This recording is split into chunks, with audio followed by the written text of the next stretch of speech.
Greetings and salutations, I'm Zook, your lovable dungeon master with Token and Kai, and we are continuing our game of the Entropic Scourge. This is our third episode of the Entropic Scourge, and before we begin, there's a few announcements I want to get to. Number one, big shout out to Hero Forge for supplying the awesome miniatures that we're using in today's stream. They have a new VTT tabletop ready format that you can go right to their site, print it out, well, not print it out, but you get the save file and drop it right into your tabletop simulator or other VTT format game.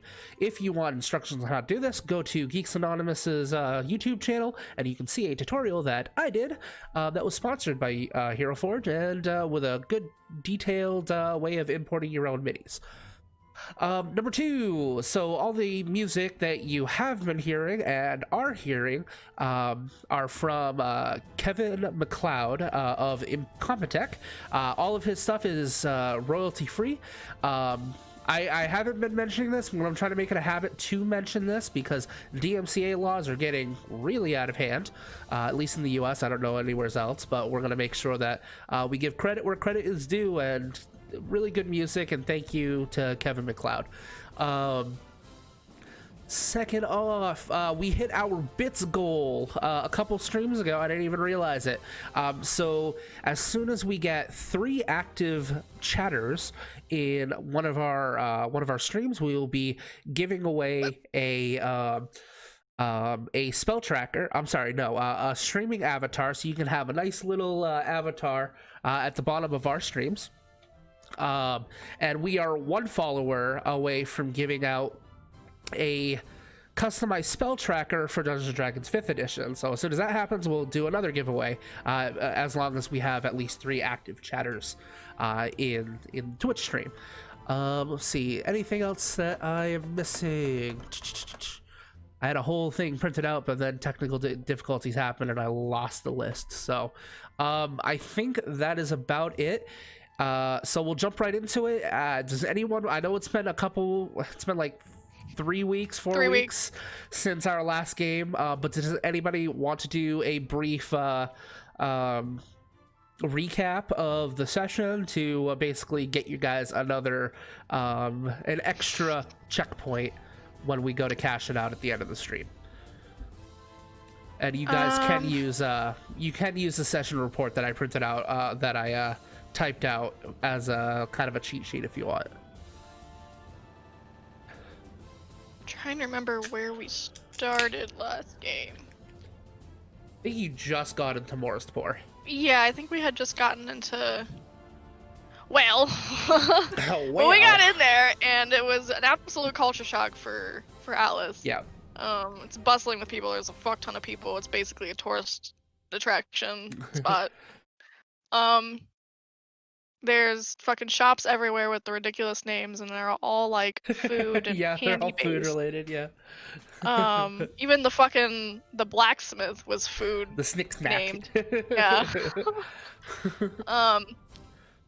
We went into the big place first, I think, with all the chocolate. I forget the name of the Chalk people. and Chuckle, yes, with Yeah, Ferris and Marty. Yeah, and Atlas got to try chocolate for the first time. That was an experience. He also bonded with a pseudo dragon. Yes, yes, he did. We went to the blacksmith and sold a good chunk of the stuff that we had collected from the bandits that we terrified / murdered. Only murdered some of them, like 2/3. It was only 2/3. 3, Yeah, so. one of them survived. The other one's only, a nice only little, because Midori is much nicer than I am. Yeah, another one's a nice lawn ornament, but yeah, he's a nice decoration now. And then I think, did we go to the stable first, or did we go to the ice cream place first? I think we went to the stable first. that sounds about right. Yeah. Nope. Midori found out that Atlas has never had chocolate. and insisted we go. Well, right, but no, but then we went there, and then we went to, that was when after we went, or before we went to the blacksmith. Oh yeah. And then we went. I'm I think we went to the stable. We went to the stable directly after that. I think, where I think we sold the leather, and then you got a commission to make a new custom saddle for Flump, and now Flump is stabled there with the promise that, or you got the price down with the promise that the owner could ride Flump. Yep. Leah. I tried to help, but wow, my charisma was terrible. Yeah, that seems to be a persuasion. recurring theme with Atlas. Yeah, it's fine. It's not very social. That's okay. And then we went to the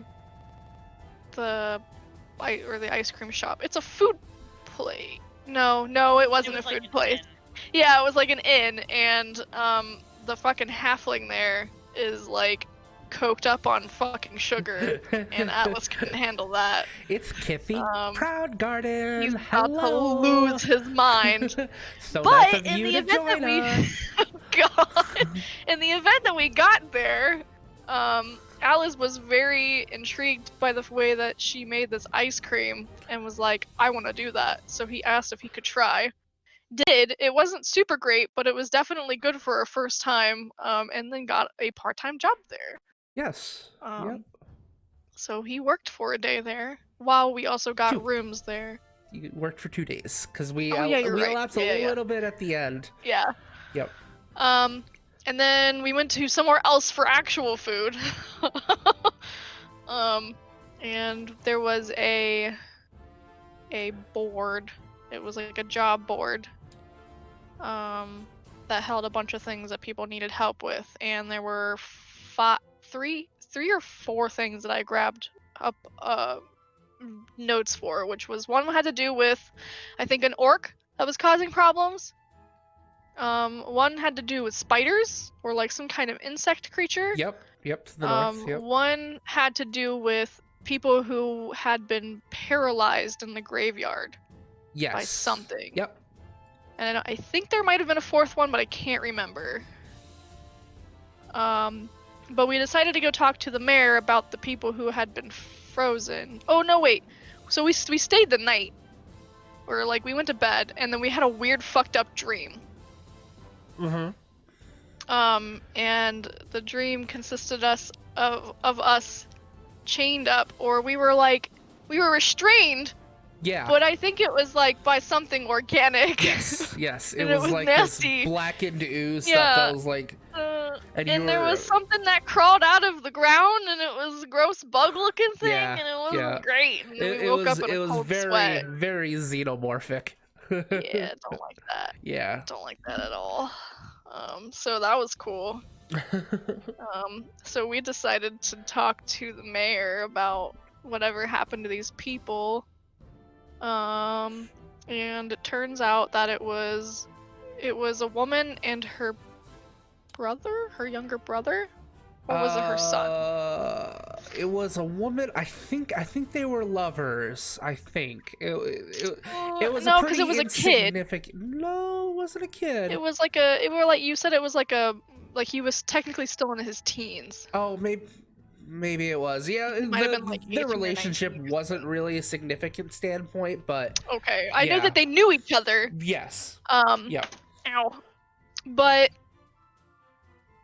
so we asked where they were, and we found out they were being held at the temple of, what was the god's name? Miras. Miras. Okay. Yep.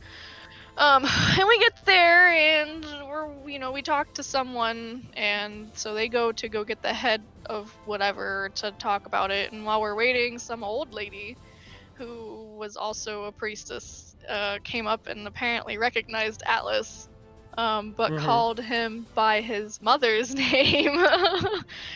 And after he was confused, father's she said, name, right? Because you have 2 dads, right? Yeah. Father's name. Yeah. I totally forgot about that already. That's okay. It's been 3 weeks. Yes, it has.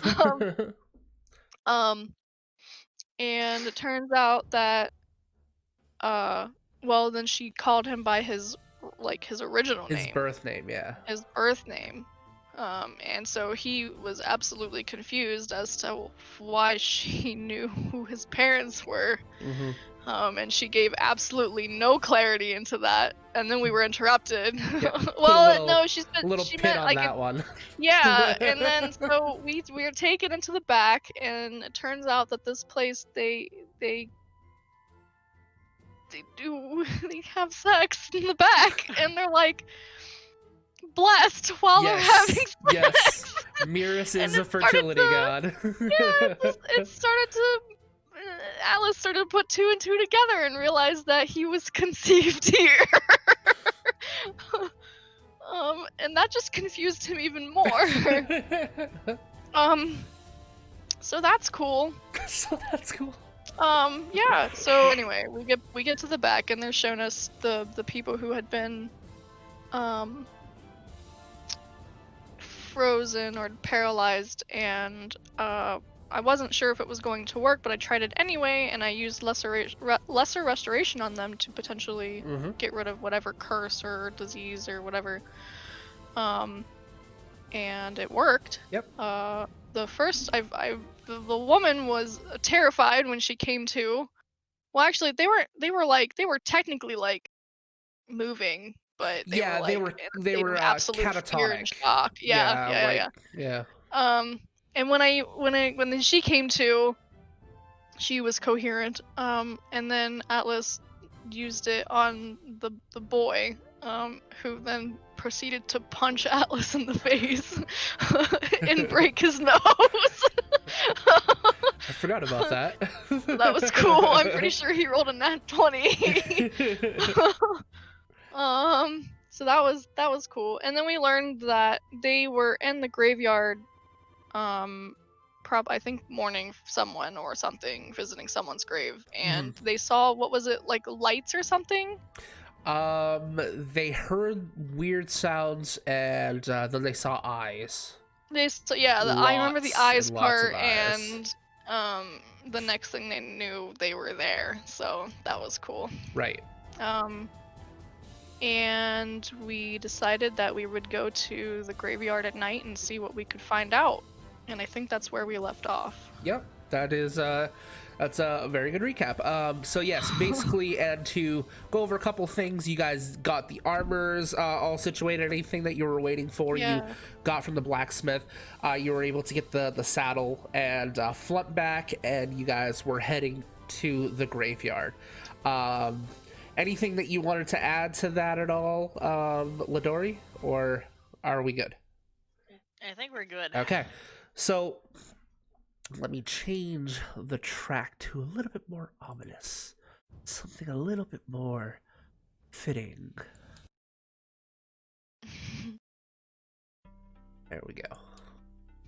All right, so the three of you begin heading to the Morrisport graveyard. You cross the large stone bridge, and the Esther Rapids below you are very they're rapids, so the water is flowing very quickly underneath. You see a few fish that seem to be jumping out of the air into the ground, into the water, and you continue past the bridge. You see the big, beautiful, ornate gates of the Morrisport graveyard that you had gone through when heading into the town originally. The gates are open, and there is a guard posted outside of the graveyard just to make sure everything's okay. And you begin to head in, and there's less people than the first time you got there, but there's still some people around, mourning their loved ones or celebrating their lives. And yeah, so you head into the graveyard, and like I said the first time you were going in here, it's not your typical like ominous sort of dreadful feel. It might have that feel now because of the information that something's happening in here, but the general air of the place is actually one more of serenity, of calm, of peace. As there aren't many people actually like weeping or crying over their loved ones, as with the Memento Mori, they more celebrate the life of the deceased rather than mourn their loss. So the three of you head into the graveyard. You are not stopped by any of the guards. They give you a nod as you head in. What do you do? I feel like I had something I wanted to do. Oh, it took probably about an hour to get to this point, so oh, if you guys wanted to say that you had a short rest, which would have been 8 hours, and went the next day, we can do that. You can use that time to either replenish HP, or at a cost of 1 hit die per spell level, you can recharge some spells. So, because what level are you guys now? 5. So you have 5 hit dice that you could restore.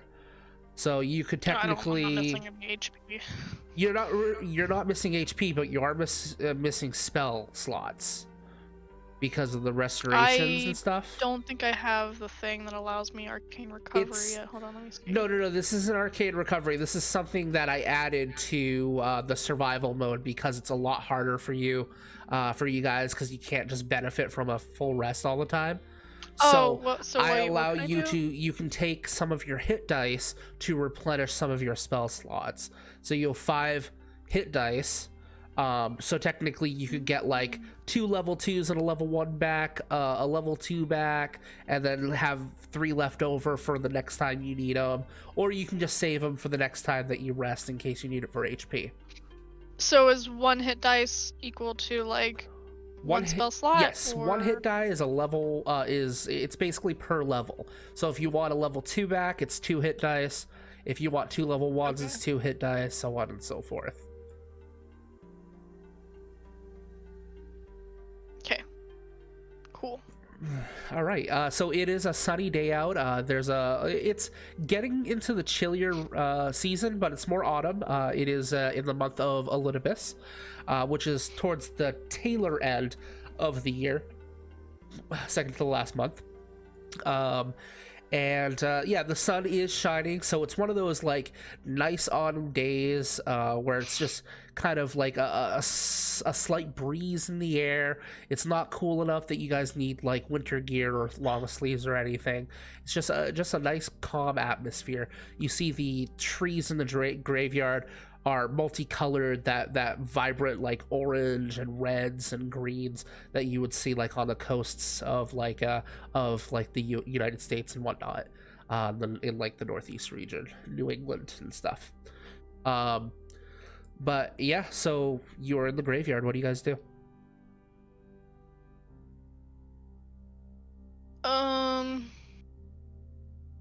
They told us where they were when they encountered this thing. For brevity's sake, I will say they told you who they were mourning, and they were mourning their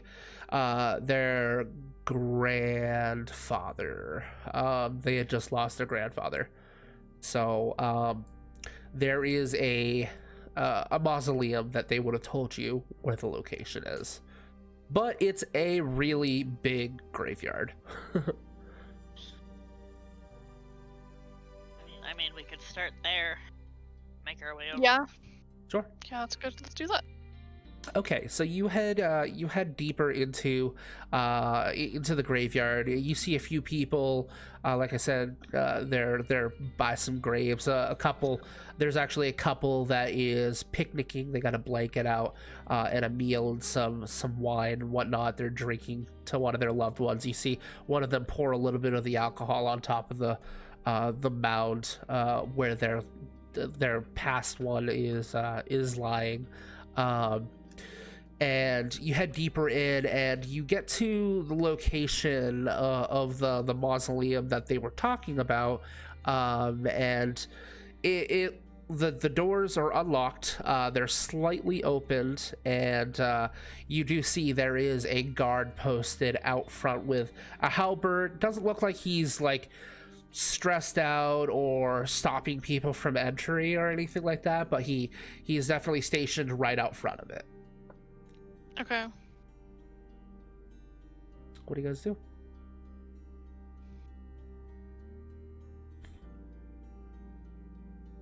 Are we allowed to go in?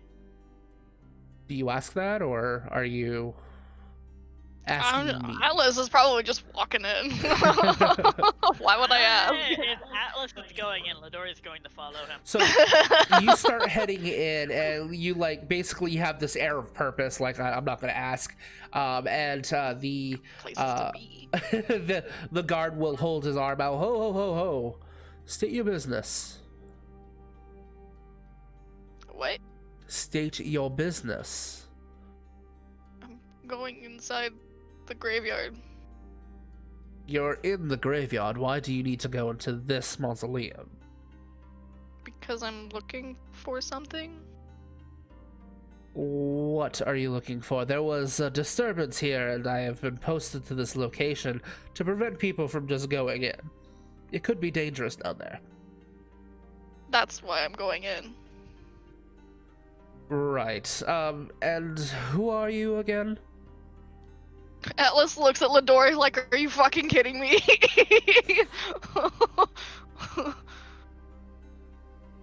I'm Ladori, this is Atlas, and this is Flop. Yum yum yum yum. Yeah. Huh. And we were asked to go. We were asked to investigate what happened to the.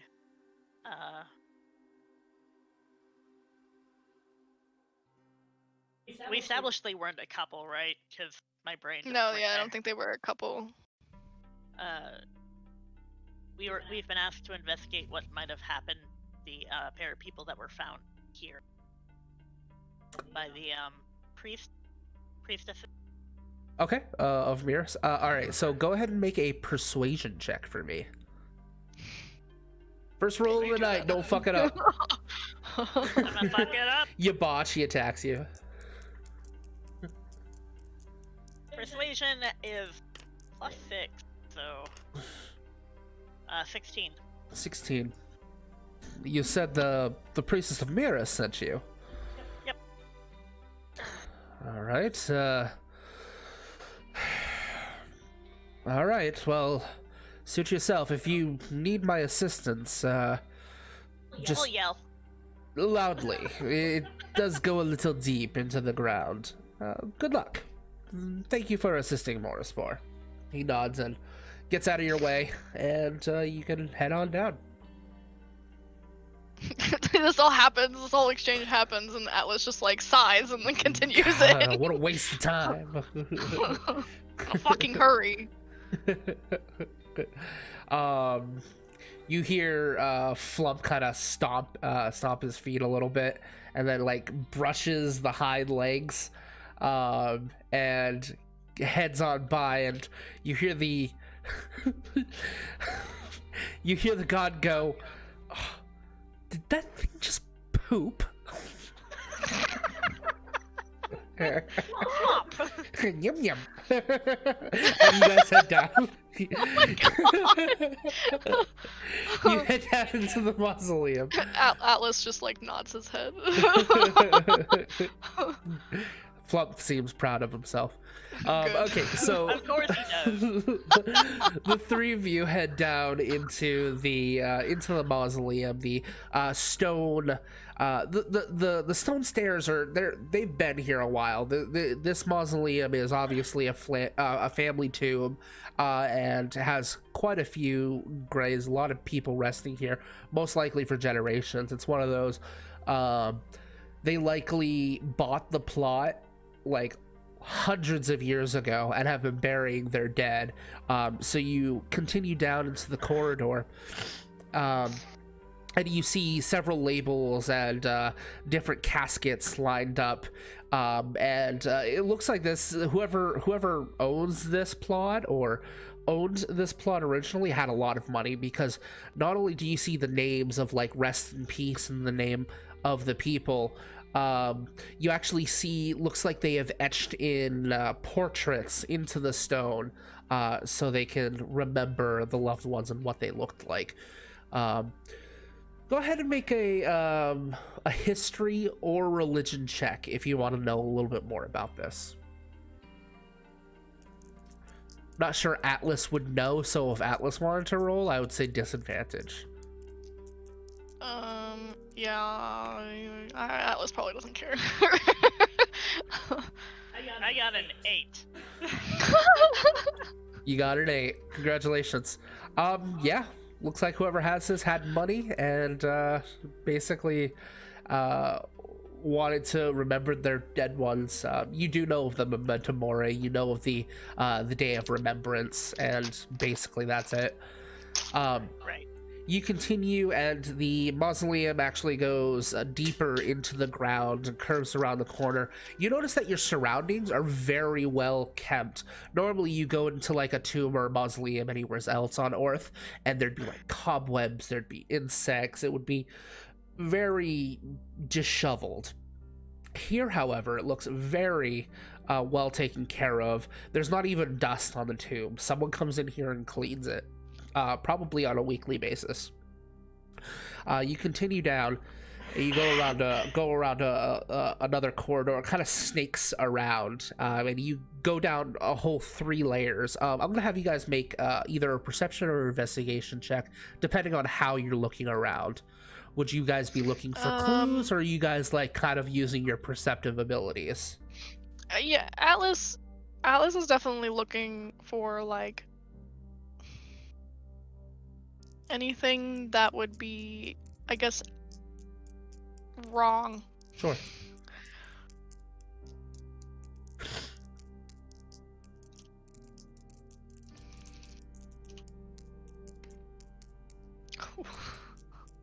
I got a 10 overall. Oof. I rolled a 4. I also got a 10. Yeah, you guys aren't so doing good at this. aren't doing so well. Atlas, you've really this is probably your first time inside of a mausoleum. Like, Yeah. why do we need this? Why do you do this? Just like bury the dead body, let it return. Everything goes back to the earth anyway. What's the point of this? Exactly. Whereas you're kind of just taken back, Lidori, by the amount of like the amount of money, the amount of dedication, the just the sheer amount of reverence to this one family, that you're not really picking up on a whole lot of this either. It goes down one more layer, basically. So this is the 4th layer you've been down, and it looks like it's the last layer. And then that's when you see ahead of you, just with your passive perceptions, both of you see this, and there's like a crack in the wall, and it looks probably about 2 to 3 feet tall and about maybe 3 or 4 feet wide. And you can feel a slight gust coming from within.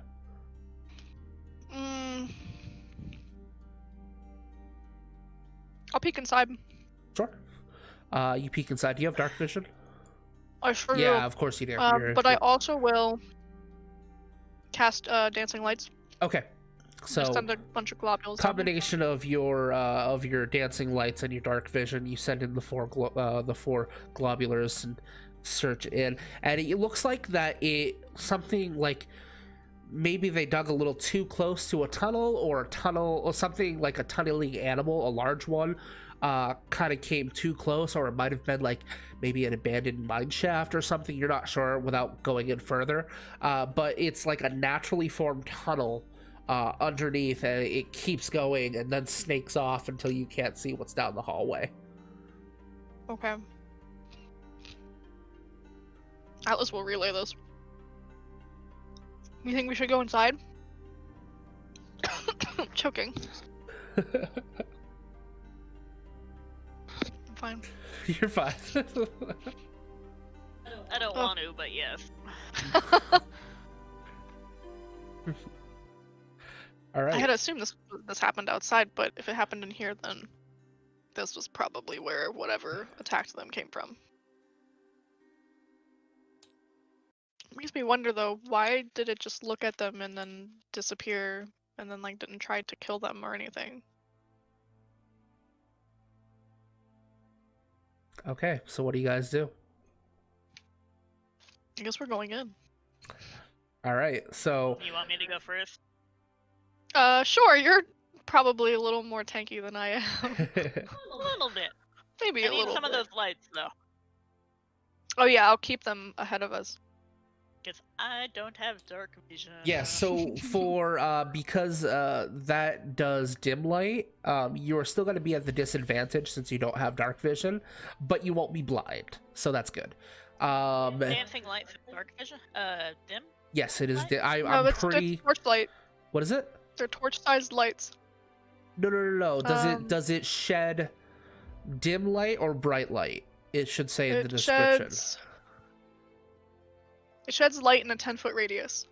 It doesn't say dim or No, bright. it just says a 10-foot radius, and there's 4 of them, so I can do a line of 40 feet.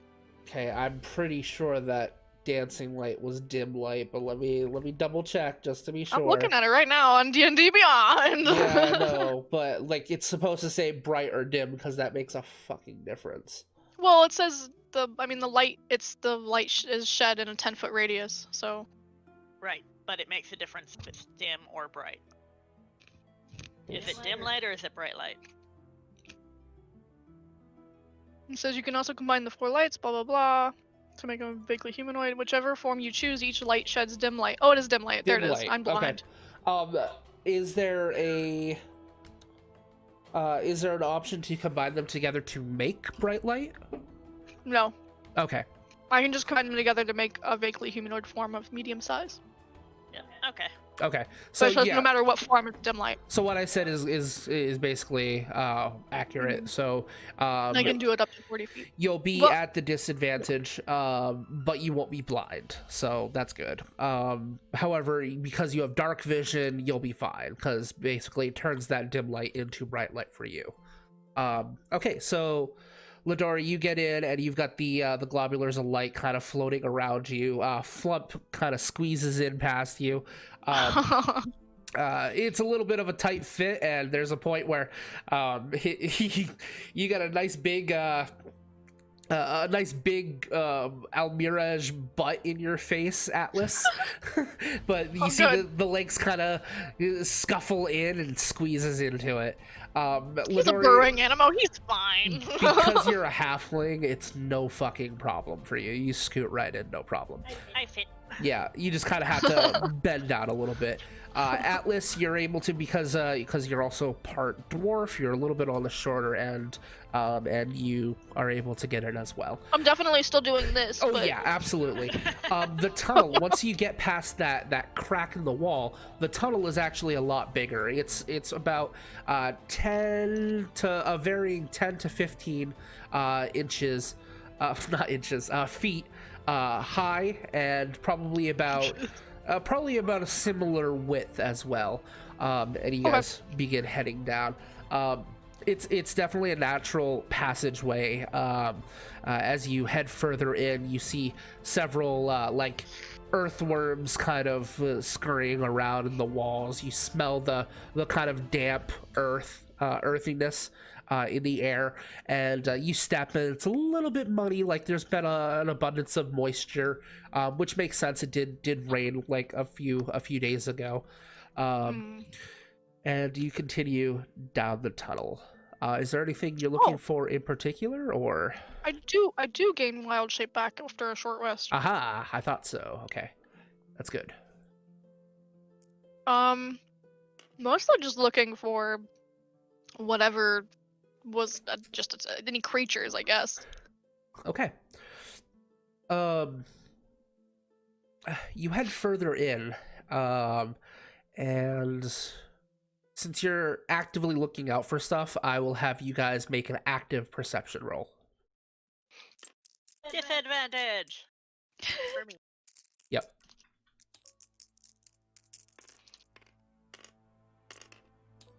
Lump is also at the disadvantage. Oh. Oof. I rolled a 2 and a 3. Flump rolled a natural 1. Wow. I also rolled a natural 1. I hope this isn't a sign for things to come. Oh, We're gonna die. we're gonna die. So Flump is like kind of distracting you guys because he seems a little scared. Like he sniffed up in the air a little bit, like he smelt something he didn't agree with, and now he's like practically in between Ladori's legs, like, you know, like hiding underneath. So basically, as you're trying to walk, you're kind of bowing over Flump, and you got the Almira's horn sticking out from between your legs, and you can hear Flump just kind of. Oh my god. She's gonna stop and look down. Alice is in the back like, why are we stopping? What is going on? Are you seriously afraid of a hole? Really?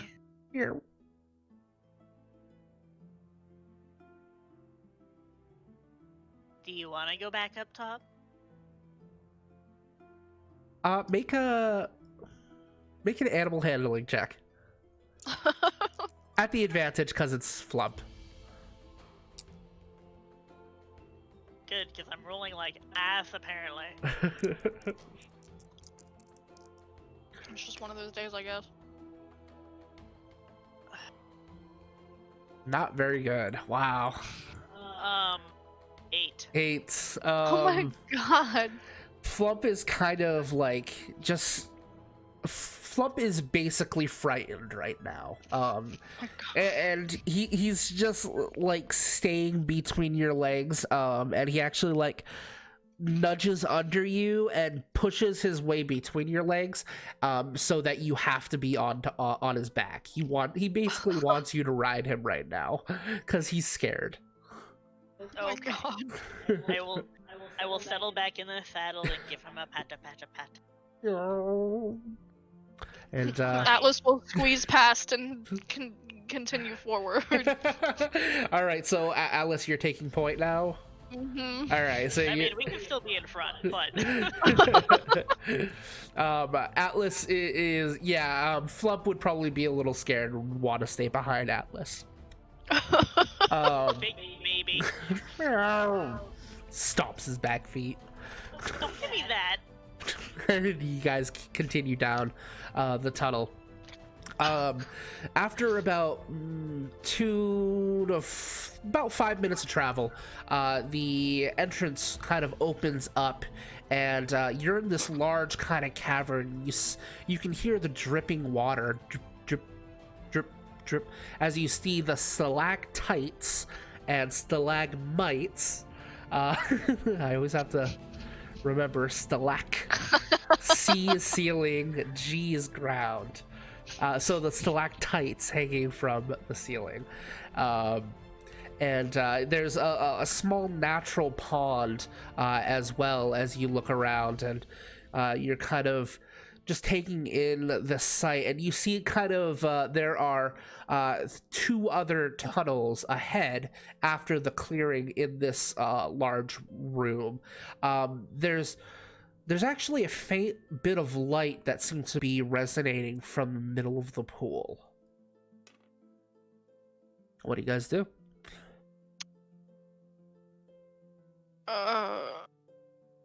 Leodor is going to nudge Flump over towards the pool of water. Make an animal handling check. Do I still have it? Yes, it's Flump, so yes.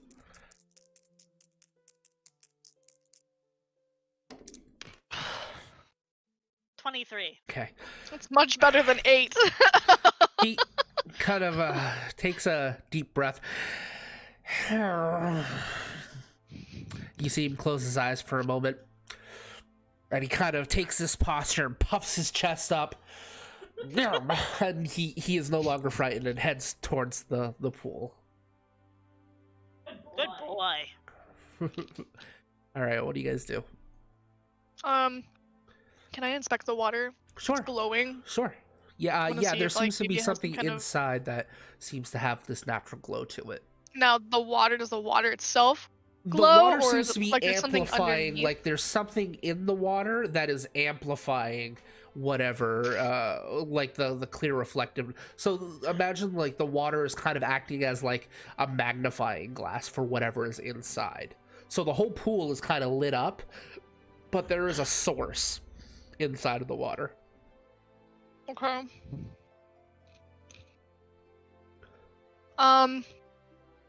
I'll dip my hand in the water and see if it feels like, is it cool? Does it feel weird? Sure. You dip your hand in the water. It is cool to the touch. It feels like an underwater, an underwater natural pond. It doesn't smell any different or anything like that. It's water as far as you're concerned. Okay. I'll dip my head in. Okay. See if I can see underwater. Make a perception I'm check. I'm definitely not going in the water. At the disadvantage because it is underwater. Okay. That is a D12.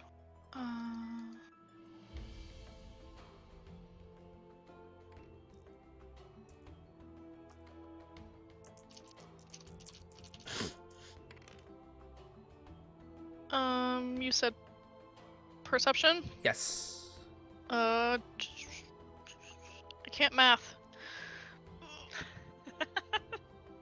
We take 1 week off with 3 weeks off. 19.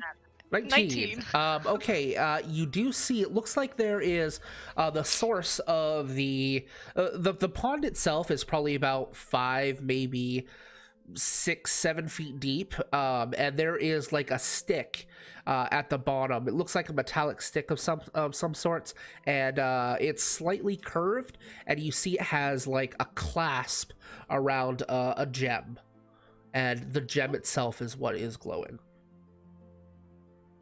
Okay, Atlas will pull his head back up and look at Lidori. Can you swim? Yes. There's something in the water. Would you be able to get it? It's only like 6 feet deep. I'm not going in there.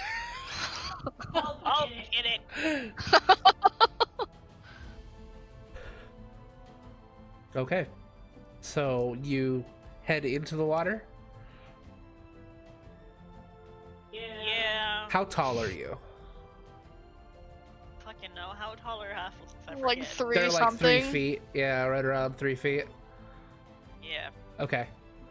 And I probably think though. I was gonna say, are you in heavy armor or medium? I'm in medium. Medium armor. So yeah, your armor definitely weighs you down, and you kind of just walk your way. It's not very far, and you look down and you can see that curved sort of metallic rod grasping like this like yellowish gem that is giving off of this glow. I will pick it up Pick it up. and I will start making my way back out of the water. Making your way back out. We don't need that on this campaign. We watched too much Critical Role. Oh my Okay, God. so you get out of the water and you are holding this glowing rod of some sort. You can make an Arcana check to see if you know what it is. Probably. Can don't I also know do what that? it is. Sure, yeah. Oh, my Arcana is garbage. Holy shit! I rolled an 18 All right. plus a 0. So Ooh, I got 10. 10. You're not really sure with a 10. It's a glowing stick. With an Cool. 18, what's your modifier after the 18? nothing. Okay. You are holding a sun rod, which it's basically something you can strike against the ground and it will light up for a short period of time. So whatever dropped it into the pool happened recently, or it dropped into the pool and hit it.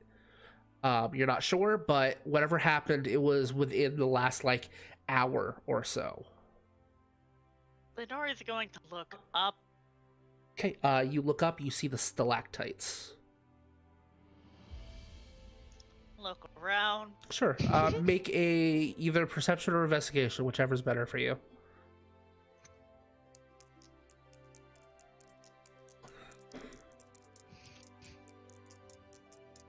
Alice, Hmm? these don't last very long. It was recently lit. Oh.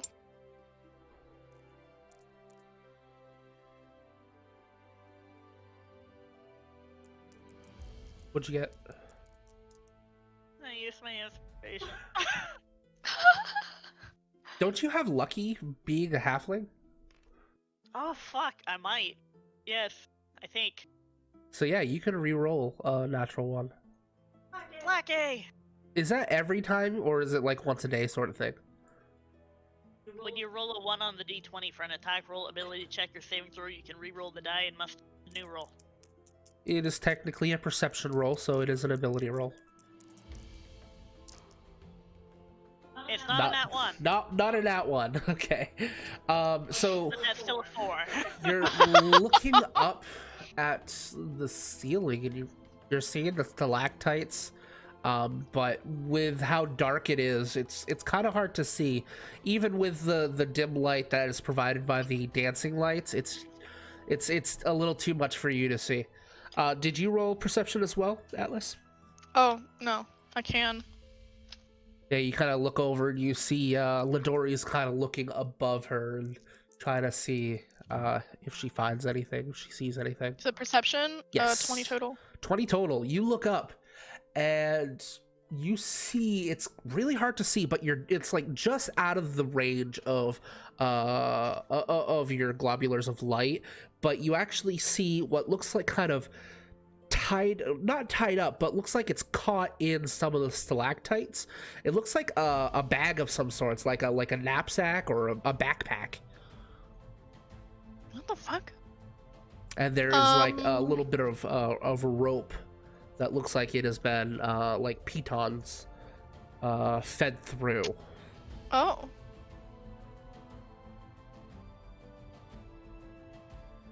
I don't see shit. How big is the bag? It's kind of hard to see from here, but it looks like a backpack. Just like a, okay.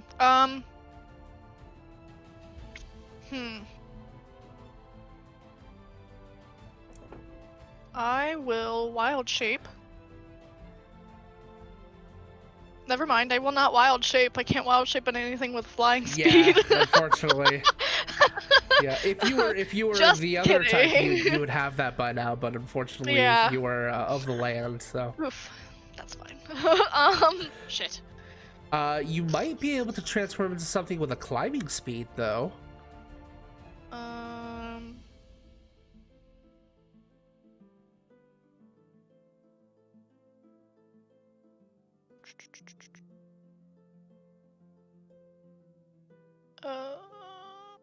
That's a good question. What would I have seen around?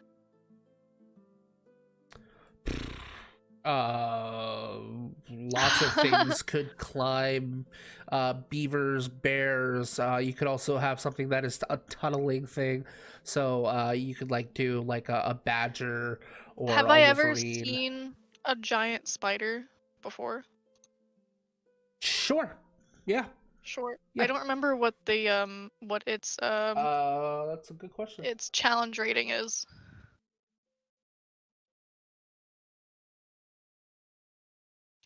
Giant spider. What is the max challenge rating that you can? I can do it says 1/2. I don't remember what that means. One half challenge rating. Oh, a half giant, of my yeah, a giant spider is challenge rating 1, unfortunately. crap. Damn. But Okay. you cannot. Fuck. You get turned into a squirrel. Squirrels are good climbers, yeah. You got the little clauses. I could do a let's do a raccoon. Cause I got thumbs. And it's up on the ceiling? Yeah, it's like mixed into the stalactites. Okay. What if I were to climb the wall, would I be able to reach it? Or is it like too far out on the ceiling?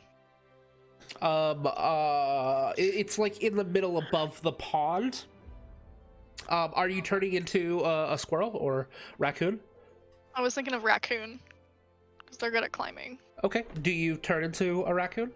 Because you say Yeah. you're thinking of it. You got to tell me if you are. I'm just trying to think if I would actually be able to reach it. It'd probably be a little bit of a reach. You might have to kind of cling on to the stalactites and move your way over there, but Probably. Yeah. Or maybe I have something else that I could.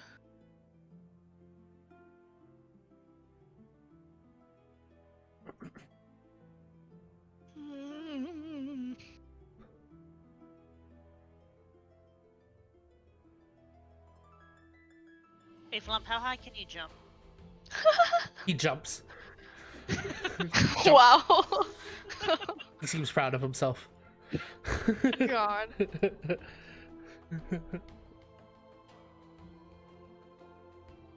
I don't have shape earth where I'd use that, but I don't. No, unfortunately, that would make this way too easy.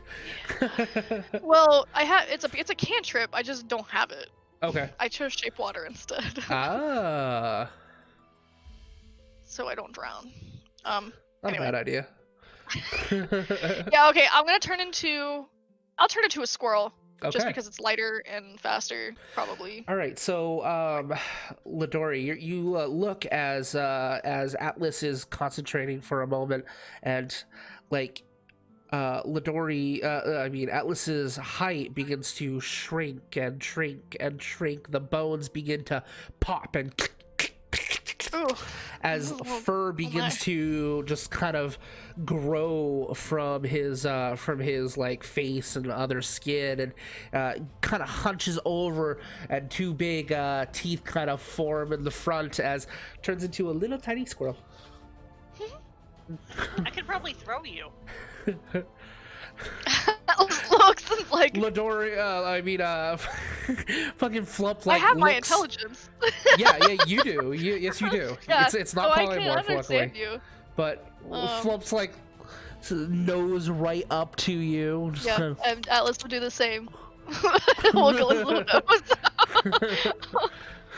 Atlas will climb onto Ladori and like onto her hand on her arm, kind of shake his head, flick his tail. Hurry, let's do it. Okay. So make an athletics check, Ladori. Basically, you're chucking a Calculate squirrel. This is amazing. Chuck the squirrel. Chuck the squirrel. Yeet the squirrel. Yeet. Yee. 17. 17. All Hell right. yeah. Yeah, you take the squirrel, whoosh, right up to the ceiling. And now I'm gonna have you make an acrobatics check to try An to acrobatics check? Yes, acrobatics. Oh, No. no. Climbing would be athletics actually. So athletics. You're gonna Okay. cling on I to have one of the more than that. stalactites. Okay, let's do this. Oh my god. Watch me fall in the water. Okay. 15. 15. So yeah. You grab onto it, and you're just kind of like Cling. looking down. It is a lot further down where you're this small. There's just and you water see directly the underneath of water, me, and yeah. Atlas is just like. What was I thinking? Okay, I'm gonna have you make a wisdom saving throw because of your fear of the water. Okay. Jeez. Okay. Oh, I don't want both of them. Stop that. No. Come here.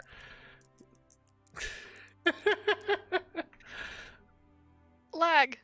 Yeah, I'm getting Oh, it too. natural 20. Natural 20. You're like, okay, I can do this. I can do this. It's got not this. deep. It's not deep. I'm just a squirrel. Okay. So yeah, you're clinged on it. You're pretty close because of the throw up to where the bag was. You're still gonna have to kind of hop over to a few more stalactites to get to the actual backpack, though. Okay. So do it. make either an acrobatics or an athletics check, depending on if you're climbing or if you're jumping. We're gonna climb. Okay. Ooh, that wasn't good. 10. 10.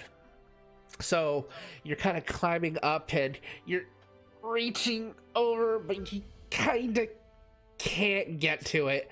At this point, you're gonna have to jump. Oh. Okay. I also forgot that I need to I need to use. I keep my wisdom, my charisma, and intelligence score, but I don't keep everything else. So hold on. Yes, that's right. What the fuck would a Oh yeah, you're not gonna have as good small of a rodent? Yeah, I need a of small rodent. strength. Yeah. Stats. Rodent.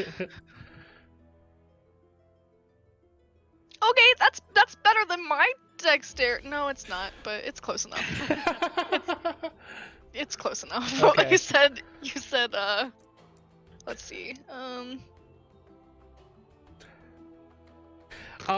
So because I'm a nice and gracious DM, do you want to say that you are a sugar glider? Basically, Oh my god, you are they can around? glide. I can only see I can only wild shape into things that I've Yes, seen. there are sugar gliders in the local Okay, area. yeah, then we'll say that I'm a sugar glider. So then. so if you do fall, you can glide. I can glide. You can't fly with it, but you can Ooh, glide. okay. 18. Okay. So For, you kind of athletic- or you guys are athletics. looking up and you see the squirrel clamping onto the stalactite with like sheer life. Just, yeah. And you almost like you actually like slip out of the stalactite first, and you see it kind of flailing around and grab just the tip, and you're able to kind of pull yourself up. You're now on the stalactite with the backpack. Okay, so how is it attached up here? So You said there were like it looks like there are pitons, pitons, Okay. I think is how you say it. Pitons. Into the ceiling with a piece of rope, and the rope is actually attached to the backpack, and it's tangled up slightly in around the stalactite. Okay, so does it look like it was purposely left here? It looks like make an insight check, just kind of see why someone would have left this there. Okay. Yep. Ooh, natural 20. Natural 20. You're getting the idea that someone was climbing this cavern, and something happened, and he either fell or something, and basically he was trying to climb on the ceiling, maybe an explorer or something, and he lost his grip and fell, which could explain why there was a sun rod that was in the pool. It probably either fell out of the backpack, which could have happened at any time. Maybe it was like wrestled in. You're getting a lot of information because of the natural 20, and probably like it could have been there for like days at a time, and then finally And then dropped. slipped, and then It slipped must have out. just recently So fallen it out. probably Okay. recently hit the ground, hit hard enough that it set off the sun rod and lit it up. But Okay. you're not sure where this person is. You haven't seen any other signs of another person being nearby. So, Okay. but yeah, I the will try backpack's right to there. climb into the backpack. Okay. You do so relatively easy. It's slightly open, and you're able to slip right into the backpack. It is dark here. Are you able to keep your spells going I have while dark you're vision. as a squirrel? As a Yeah, rodents have dark vision. Okay. 30 feet. Cool. So you jump into the pack. You see moldy bread, like dried meats and stuff. Oh, you're lagging a little bit. Oh. You okay? Yeah, I think something's been going on with my computer. It like my screens went black, and then something happened, and I don't know what happened. So Okay, yeah, everything seems fine now. So I guess Okay, yeah, it's your voice was Uh, like not synced up like- with you for a second too. fine. Yeah. All right, you Tabletop simulator crash. Yeah, I see so- that. You need an invite. All right, let me send Yeah, I you an need an invite. There we go. That was weird. I don't know why that happened. This stuff keeps happening, and I don't know why.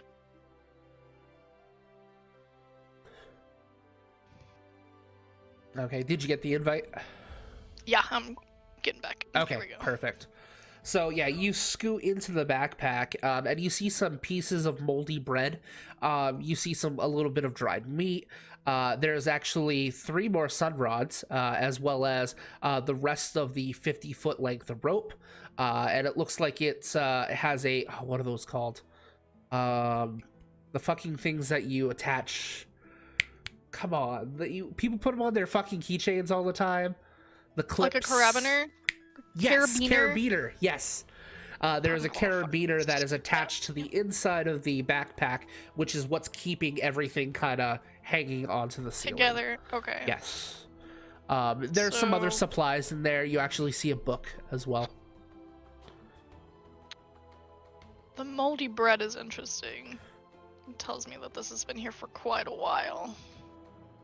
How bad is the mold? Is it like it just recently started molding, or Looks like it's there's a like little bit of an ecosystem going on. okay, that's been a while. It's been a little Cool. while, yeah. That's a good. I mean, the fact that you're underground and there's a lot of moisture It's very in moist, the air, yeah, it could have true. been accelerated because of that. But yeah, it's probably been here for a little while. Interesting.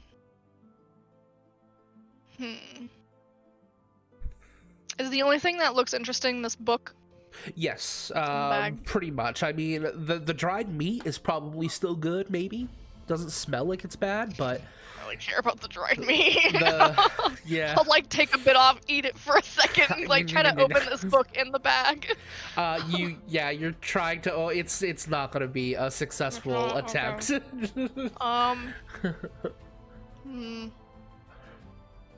Can't really think of Lidori, a way all you see is like a couple of lights shining from the inside of this bag and it kind of ruffling around a little bit from the ceiling.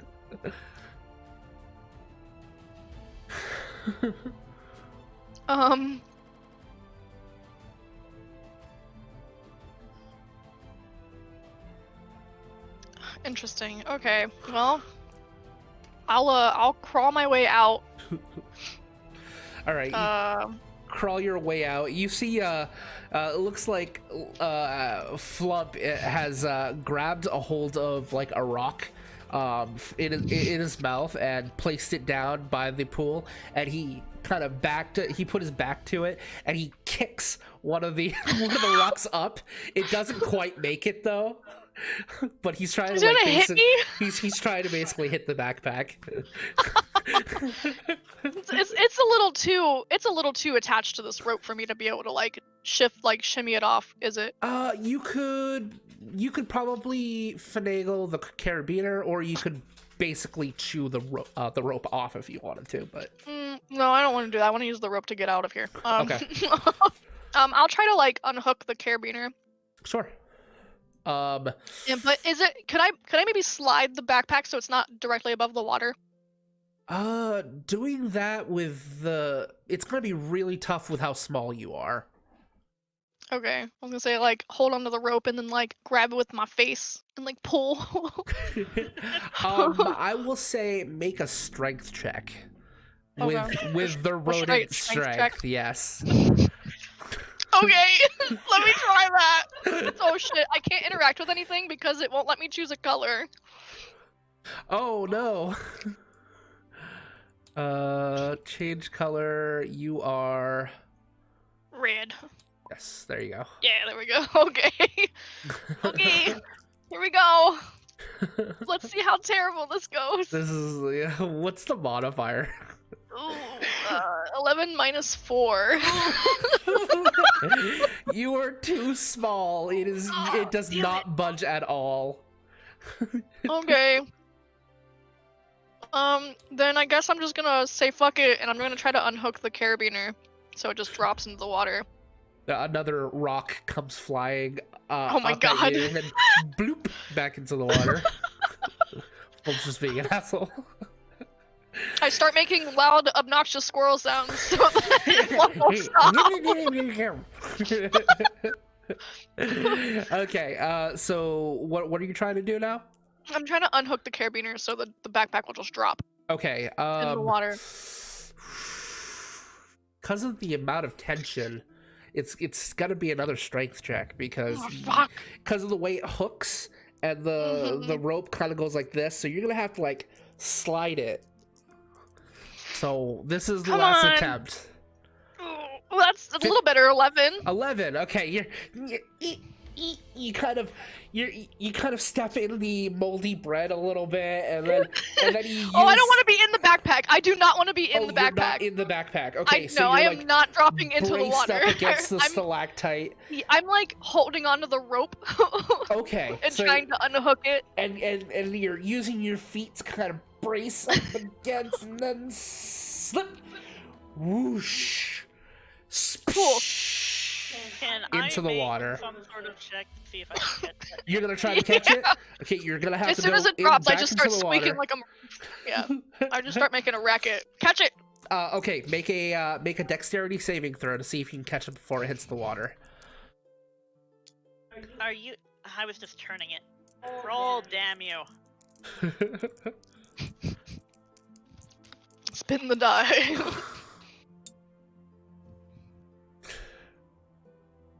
Are you kidding me? Oh no. Yeah. Why are we rolling like absolute? Both I you know. and Flump try to grab a hold of it, and you like just barely your fingertips. You can feel it hit the like grab a hold. You can feel it brush your fingers against the strap of the backpack, and both you and Flump, as you're jumping for it, splash into the water, and then another splash as the backpack heads in as well. You grab the backpack now that it's in reach, but unfortunately it got soaked. It got wet. It is That's in the water now. But you grab it out. Are the Real quick. contents wet, or is the backpack water resistant? Make a luck check. Go ahead and roll a percentile die for me. Oh boy. A percentile die, yeah. Wow. While they do that, I will say there is a 50% chance that it, we'll say 60% chance that it's water resistant. while this is happening, So below what's a the distance 6-0. from where I am to the ground? How far is it? Yeah. D100? Why does it say D100? I rolled a 63. 63. Unfortunately, the DC was 60. 60 or lower. Okay. Okay. Because the way it's percentiles, I said 60%, you have to roll below a 60. Okay. Interesting. So it does start, but you grabbed it and got it out, so the damage is going to be minimal. You grab it. Anything else that was in there is just soaked. But you take the backpack and you basically dump the contents out. Well, I should not be making these decisions for you, but you take it out of the water is essentially what happens. Right. Token Atlas, you are about 15-20 feet up. Okay, that's not terrible. So if I were to like move and then like shift back and then drop, would I take any fall damage? You could glide to the surface easily without That's effort. a good point. Yep. Okay, I'm gonna crawl along the rope so I'm not directly above the water, and then I will just kind of drop and glide down. Sure. Go ahead and just make a dexterity check for me. Okay. Oh, that's not. Okay. Watch me botch this. Ooh, okay. 19. 19. So yeah, you just let go and you glide effortlessly and land on top of Ladori's shoulder. Nice. Okay. What do you guys do? I'll just stay like this for a second. Sure. Lidor is going to pull stuff out of the backpack Sure. to see if it's salvageable, if it's useful. So the bread is already starting to break up because of the water and the impact. The jerky, it looks like the jerky could still be eaten.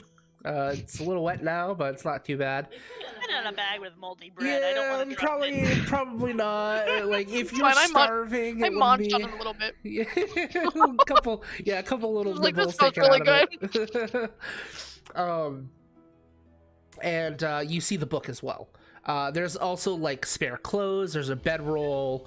It looks like there's a pillow, a tent, some spikes and whatnot, more pitons. There's actually a full climber's kit, minus the rope because it's back up there. Right. Lidor is going to look through the book. Sure. What languages do you speak? Not a lot. Common and halfling.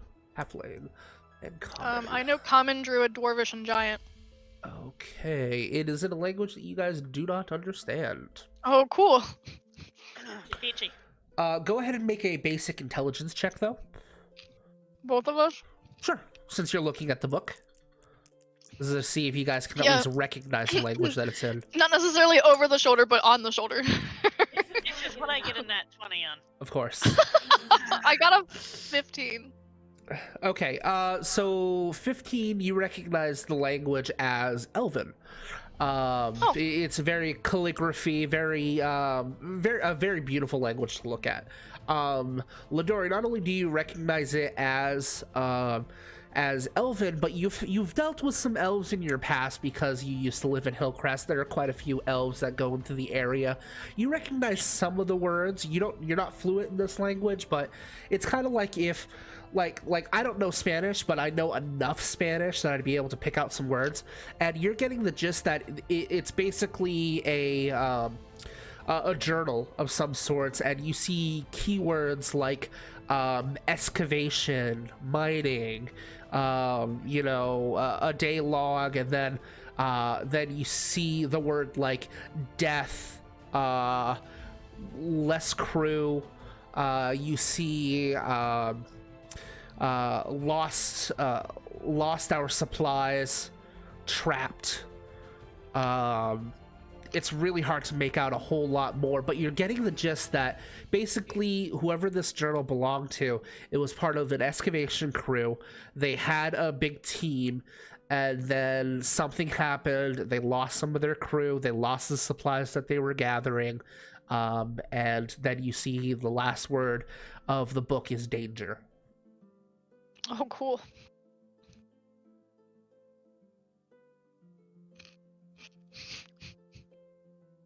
Ladora is going to look over at Squirrel Atlas and go, "Can you read Elven?" He shakes his head. I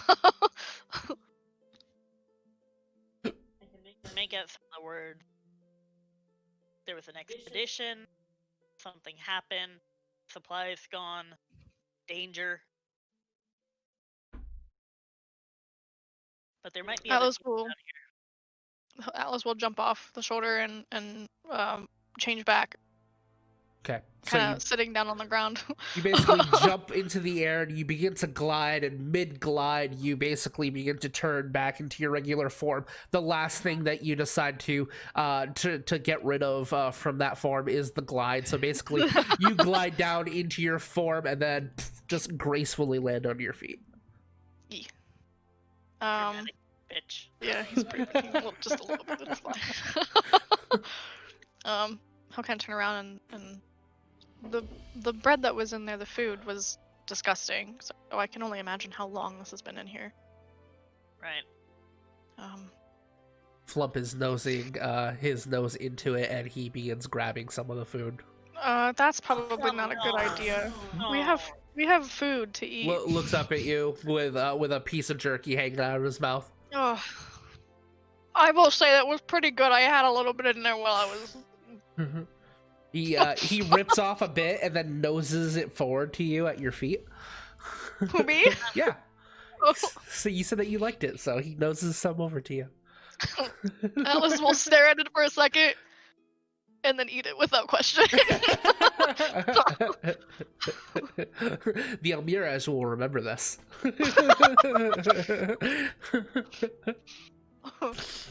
Everybody liked that. Okay, so what do you guys do? So you're back in the cavern. There's the tunnel you came from, and there are two more tunnels that kind of go off in either direction.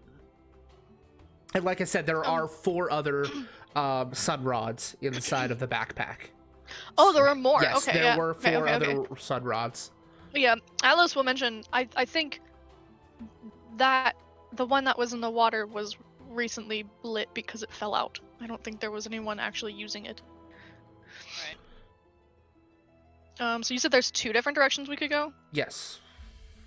Where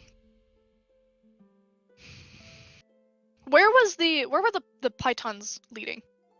It looks like it was leading towards the left cavern, what you're facing on the left side. Okay. Yeah. Do you think we should go that way?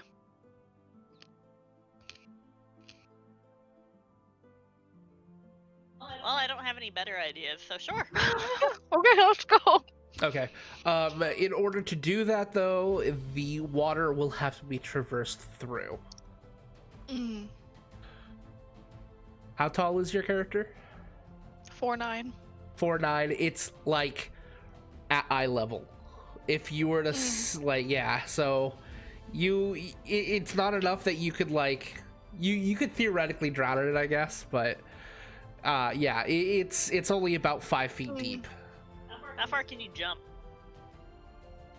I will wild shape again. Can I just eat him across? I will wild shape into a crocodile. Oh shit!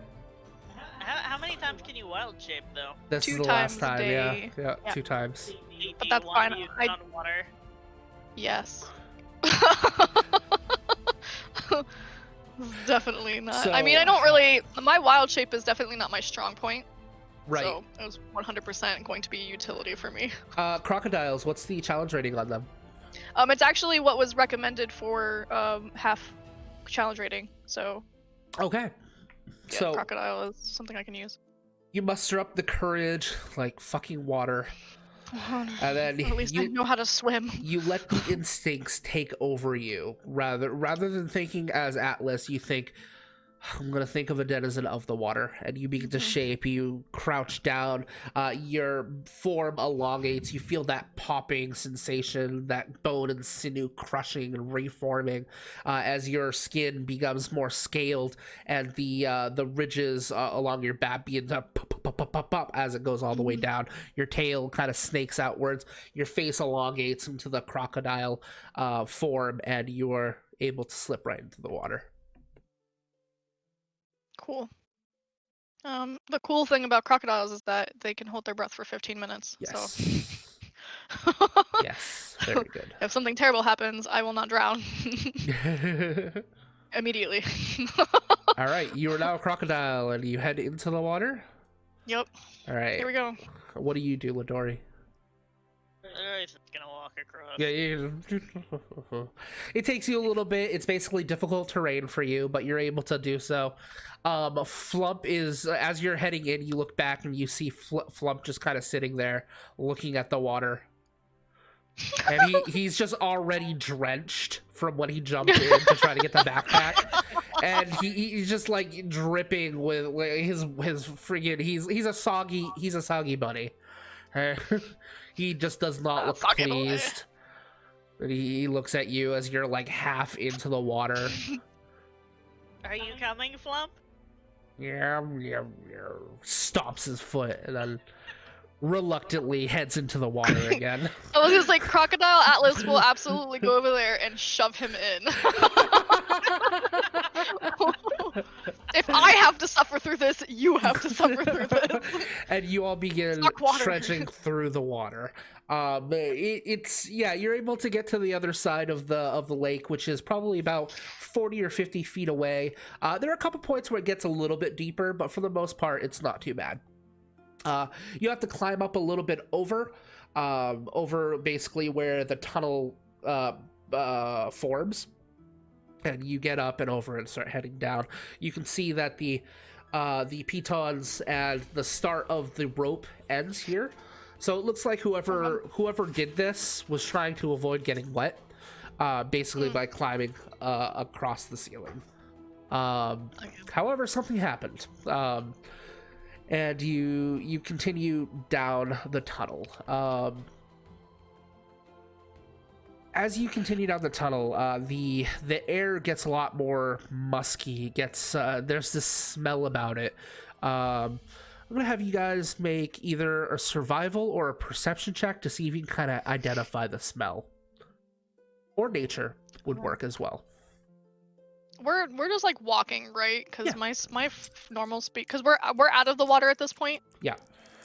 Okay, because my crocodile's speed outside of water is only 20 feet. So. That's fine. You're not running. You're not sprinting. So 20.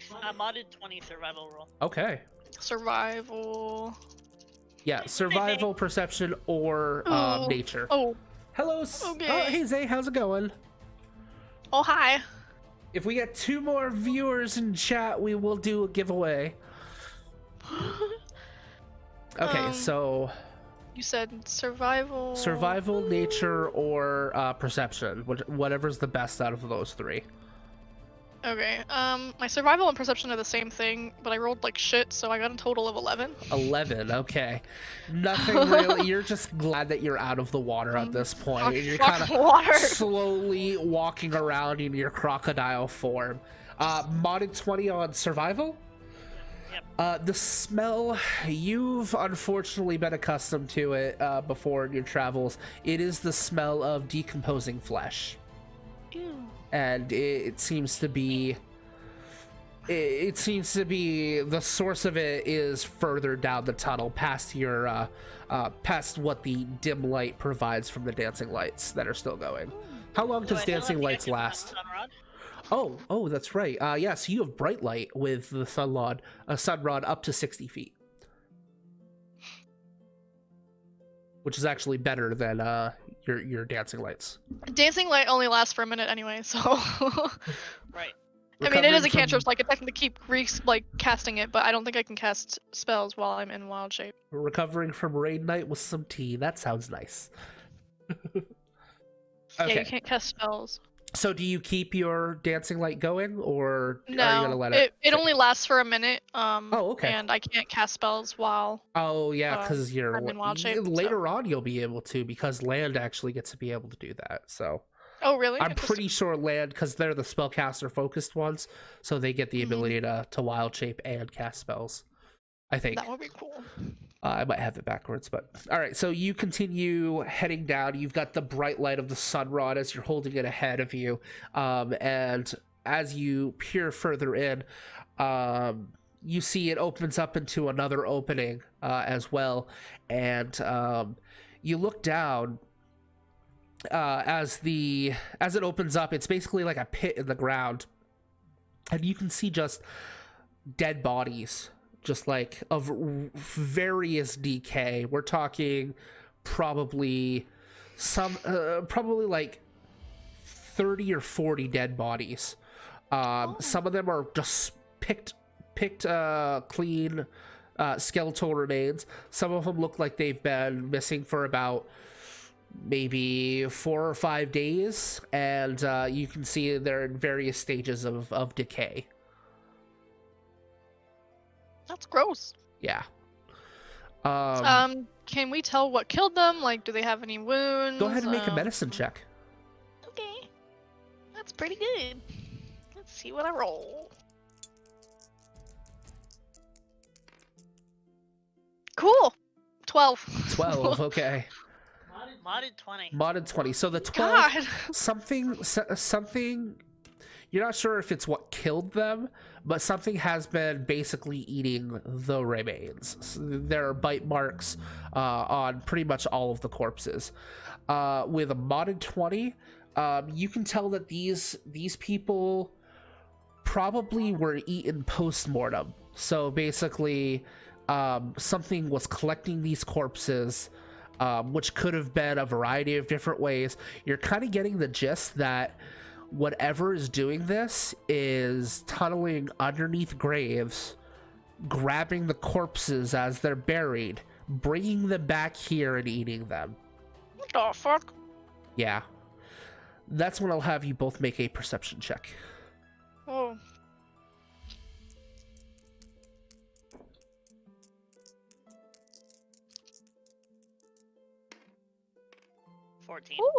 Ooh. 25. Okay. I rolled a 19. Just a second.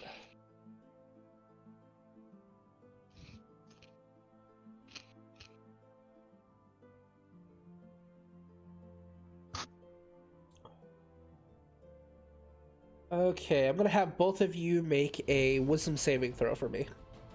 Oh. For reasons. Okay. 18. 16.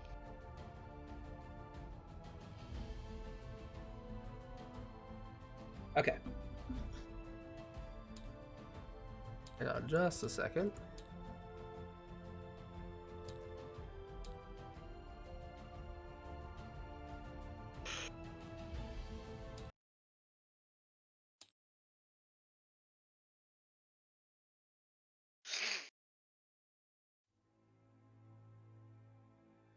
No. Not that one. Not that one.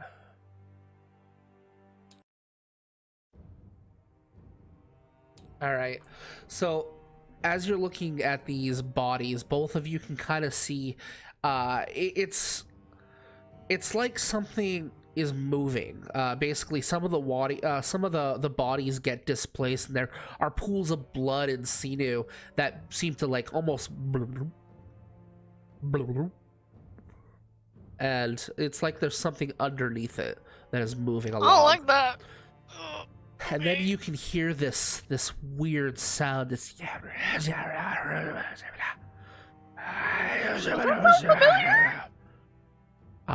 no, and it is not in a coherent language. It almost sends chills down your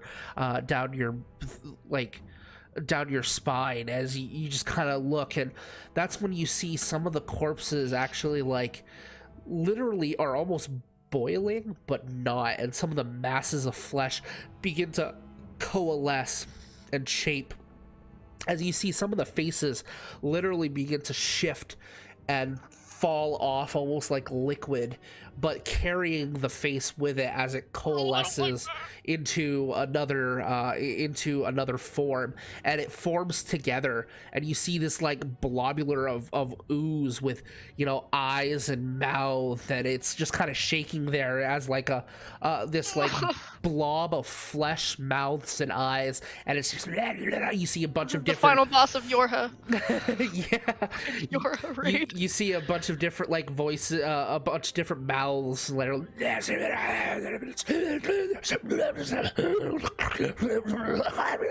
And they don't begin, like that. it's like gibbering towards you. Ooh. We're gonna roll initiative. Okay. Oh, Jesus Christ. You want to assume we both succeeded at whatever that Yes, was you did. for. Yes, Okay, you cool. succeeded. Luckily, it's not that. 19 initiative. Ugh. Okay. All right, my let me make a little spot here. Oh, I'm lagging. Excuse the lag. Would we have been frightened if we had failed that? I don't think it's frightened. Because I have advantage against frightened. So I wanted to know. Yeah, I have advantage on a couple things. It is not considered. No, Okay. it is not considered frightened. Probably that catatonic bullshit. Right. All right, so we're gonna use this little pocket here. So we're not actually in the thing, but I forgot to grab. Different map. Yeah, a different map. So go ahead and place your minis within 20 feet of this bad boy. What the fuck is that?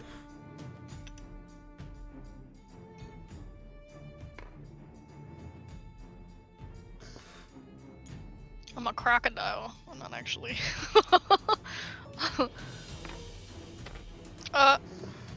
What? You spawn more of them. I It- don't like that.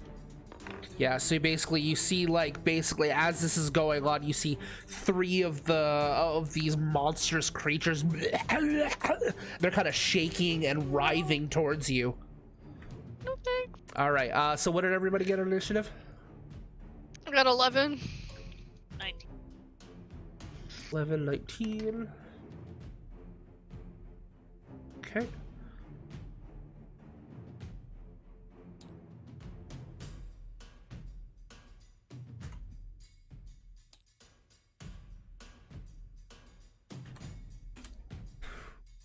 Okay. So Ladori, it is your turn.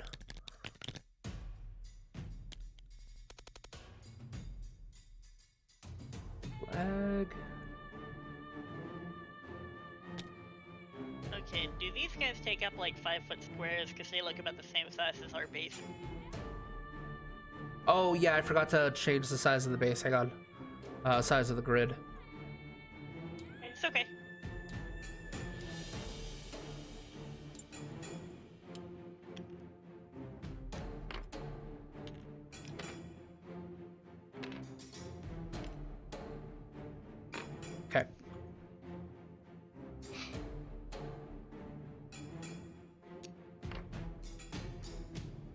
Okay, so right on this fucker right here that's up front, Yep.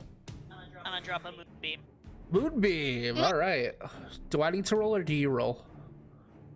It's when it starts its turn in the moonbeam, it needs to make a Constitution saving throw. So does the moonbeam stay in one location that you could kind of move around, or how does that work? I can move it up to 60 feet per turn using an action. And how big is it? It's a 5-foot radius, 40-foot high cylinder. Which, I mean, I kind of wish I could turn it so it's like Yeah. 5-foot high, 40-foot round, but whatever. Unfortunately, yeah. All right, so yeah, basically you feel a presence above you as the the darkness above you it's like the moon pierces through the ground itself, opening up as it illuminates this gibbering mouther in front of you. Okay, so is that all it does this turn, or It doesn't do any damage until the start of its turn? Gotcha. Yep. Okay. Do you have anything else you want to do as a bonus action or movement at all?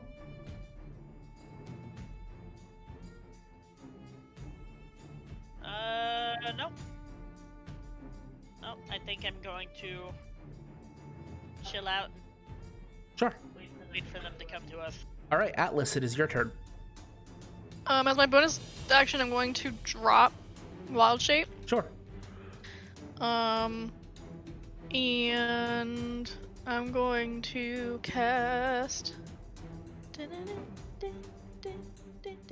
Oh, hold on.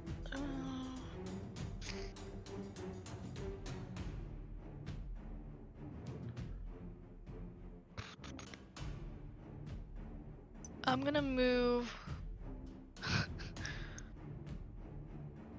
Let's see, so 5, 10, 15, 20. No, that's not what I wanted. No. What are you doing? No. Why is this happening?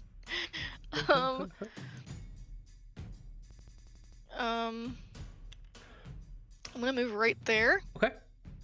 and I'm going to cast Lightning Bolt. Lightning bolt. Is that 10 or 5 feet wide? It's 5 feet wide. Okay, so you're basically. So I was thinking like that.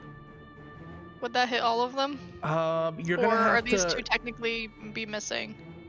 One of them can get hit. One of them cannot. Okay, 'Cause of the so way I lines have to work. like do this. So basically, it can either go like this, where it goes like in a weird like pattern, oops, like this, Okay, okay. or you can So, and go then the it other would- way. okay. Yeah, so it would hit these Okay. two. Okay, that's fine. Okay. Okay, so I'll do that. Each creature has to make a dexterity saving throw. The DC is 14. Oh yeah, I'm sure they're good at dexterity.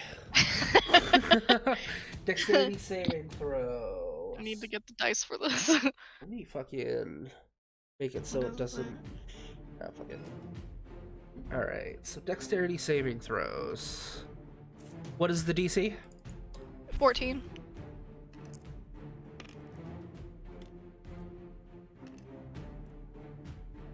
No, I don't care about that. Come on.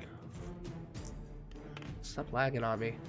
All right, one of them succeeds, one of them fails. Okay, so the We'll say one the that one that's succeeds further will take away. half damage. Okay.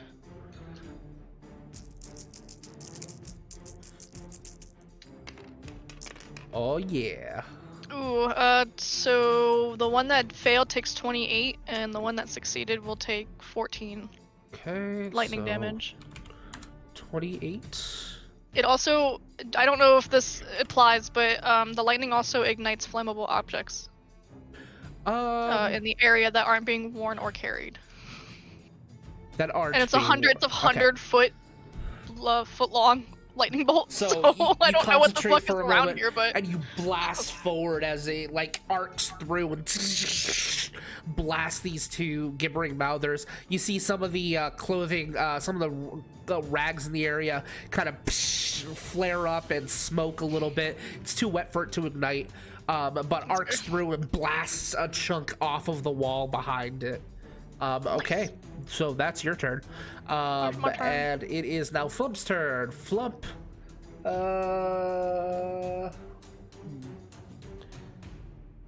on. Is it each creature that starts its turn? Okay. So I haven't rolled for Flump yet. Okay, Flump's all set. Flump will he's not gonna bury because that's gross.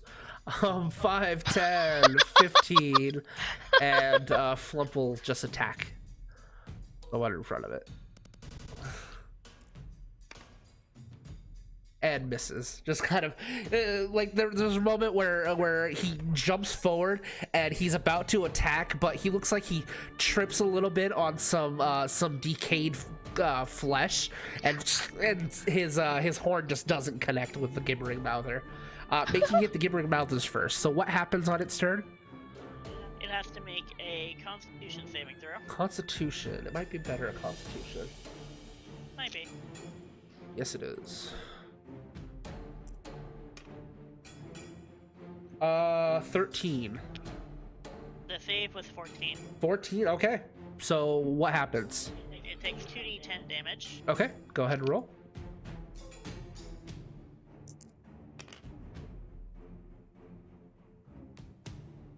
$17 damage. Okay. As basically you see it begin to gibber and whatnot, and it's about to strike at Flump when the radiant light that's around it from the it's radiant damage, right? Yeah, it's radiant So the light from it just begins to burn, and you can kind of hear all of its mouths at once go, yeah. Okay. I don't like that. It didn't like that. It is engulfed in ghostly flames that cause searing pain. Nice. Okay. Well, it wants to get the fuck out of that, so it's gonna move 5 feet. This one will slink its way to you. What is their movement? I'm not sure. 10 feet. 5, 10. 5, 10. Okay. So the only one that gets hit, that gets attacked, is Flump at the moment.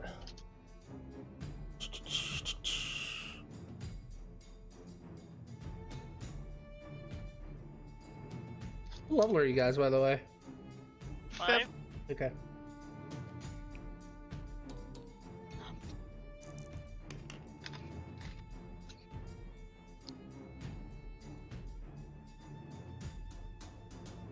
Okay. So you see the one that's in front of Flump strikes forward, and Flump kind of quickly jumps out of the way. But as he does so, another one of the mouths blasts forwards this pustular of like greenish goop at it, and it like splashes onto Flump and begins smoldering like acidic liquid. Let's see. And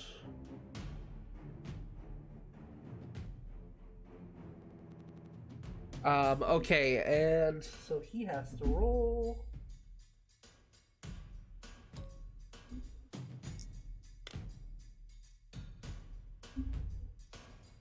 All right, so it looks like it actually gets him to his eyes, and he's like almost blinded, but he quickly like shakes it off, and he's not blinded by it, luckily. He takes no damage. However, both of you are gonna get a blob splat at you, so both of you need to make a dexterity saving throw.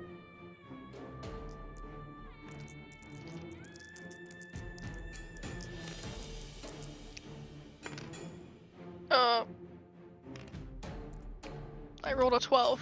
Okay. I got a 3. Okay.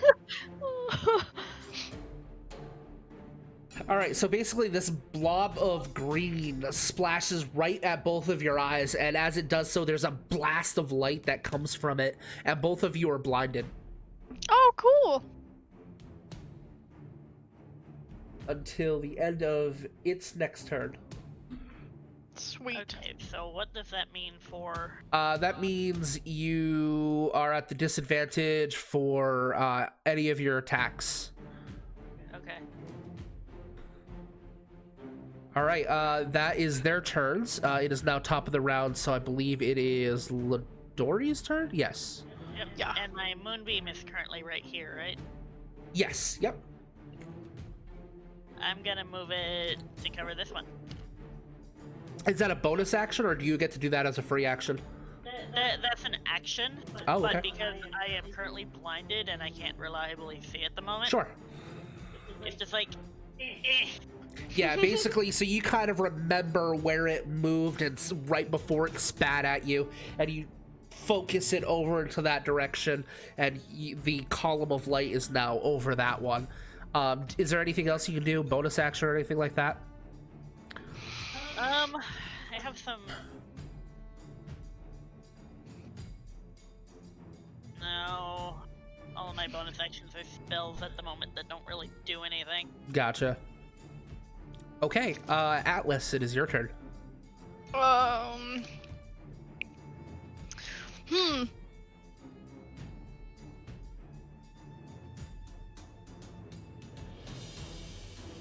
Um.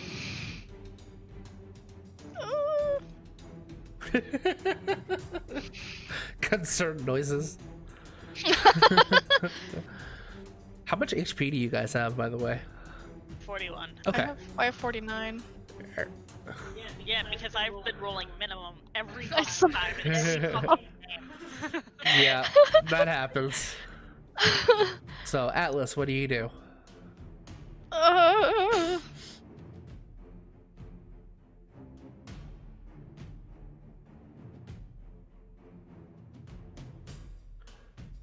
Here's a question. I can't remember how you do it. If I were to enter this one's if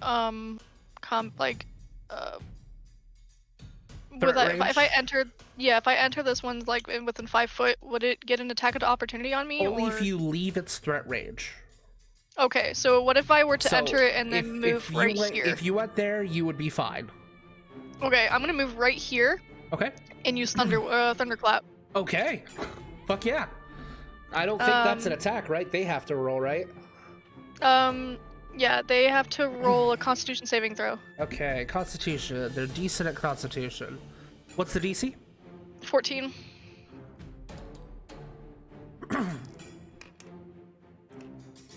They both fail. Nice. Okay, they're gonna take 2d6 damage.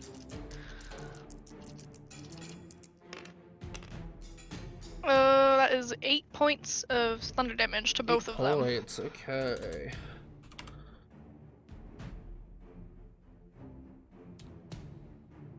I don't give a fuck about blindness.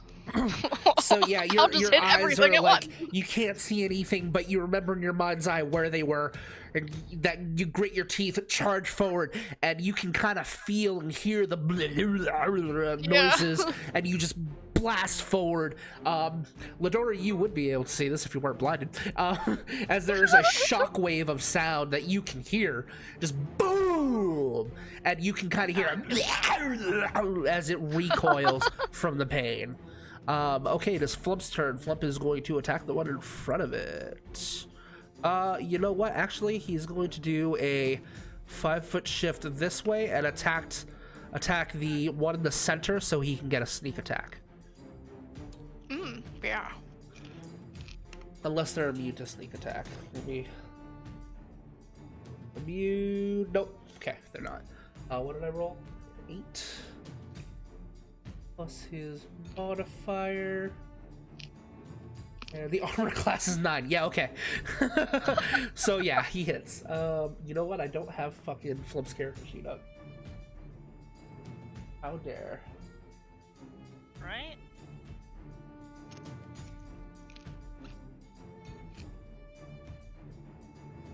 Flump also hasn't been leveled up. Oh, really? Yeah, it still says he's level 1.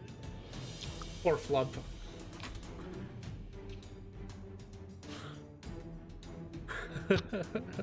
Excuse me a moment. Rip. All right, this is 151 to the stream. I am going to edit this part out, so if you're watching on YouTube, we'll be right back. If you're watching on Twitch, I apologize. There we go. Yeah, that wasn't long. That didn't take long at all.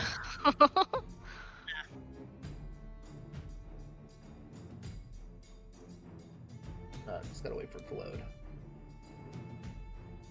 Come on. All right.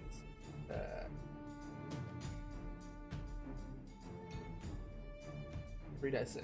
All right. Plus it's corn. Corn? Corn. Corn. 1d6 plus 5. So 4d6 damage. Nice. Plus 5.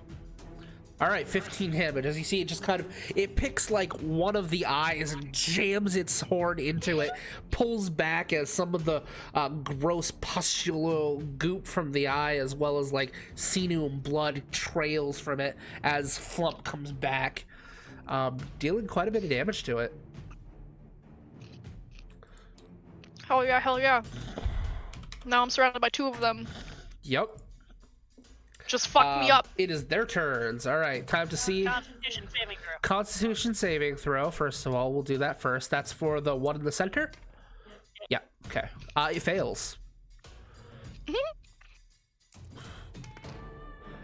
Oh, were those D8s?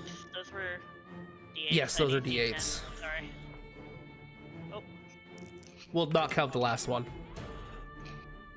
but the last one's the high one. Sorry. 3 damage. 3 damage. Okay. 3 damage. Okay. Now I'm going to roll to see if they get back their spittle. Ow.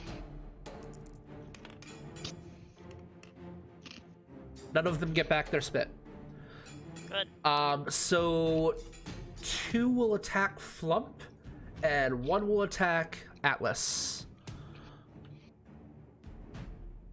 So 2 attacking Flump, and the last one is Atlas's. Flump is just way too fucking dexterous. What's your AC, Atlas? My AC? 14. Yes. 14. Plus its modifier. I get again. 12 plus its modifier of 2 is 14. You said your AC is 14? So he hits. Okay. Cool. All right.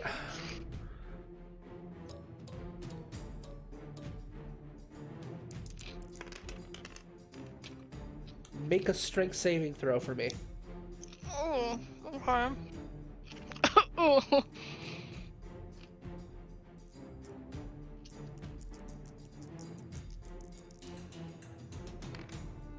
Ooh, modified 20. Okay, so basically you see it like lunge forward in this gelatinous sort of way with several of its eyes latching onto you. It delivers 18 points of piercing damage, and it like it's trying to like use its muscles and sinew to force you onto the ground, but you're able to fight back and stay up.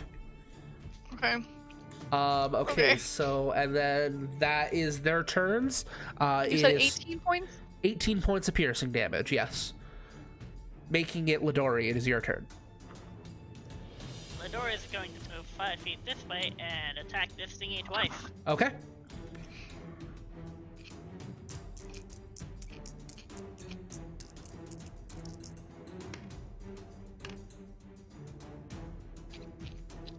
I'm assuming those both hit because you said Their AC is 9, yes, you hit on both. Oh, and you guys are no longer blind because it is the end of their turns. So yeah, it's cleared up and you can kind of see these blobbing, but you're kind of wishing you couldn't see these damn things. 7 7 plus 6 is 13 damage. 13 damage. Okay. I'm going to before we go any further, I need you to make a wisdom saving throw. I forgot at the beginning of your turn. You need to make a wisdom saving throw. No. I will count that damage still, even if you fail. But I gotta remember the gibbering.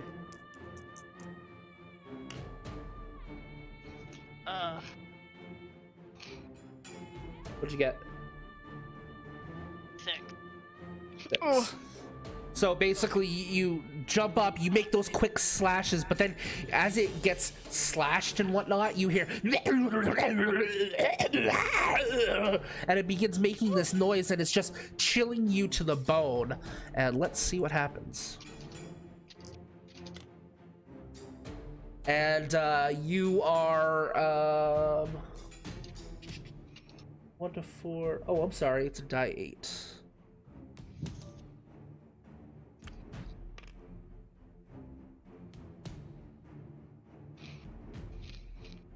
Oh, okay. You rolled an 8, so you were able to take your action. So basically, it did nothing. Nice. So the start of Atlas's turn, you also have to make a wisdom saving throw. Great.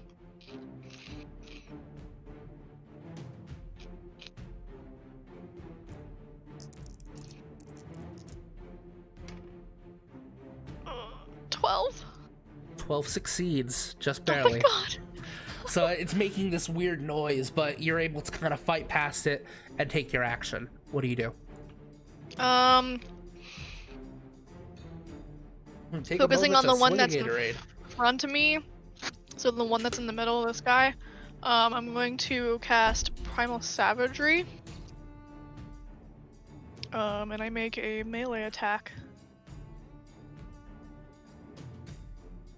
A melee spell melee attack. This is a bonus? No, this is a cat. Okay. Okay. So attack.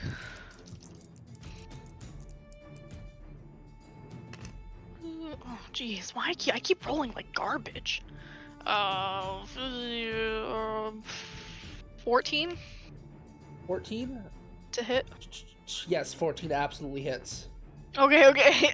So it's 1d10 acid damage.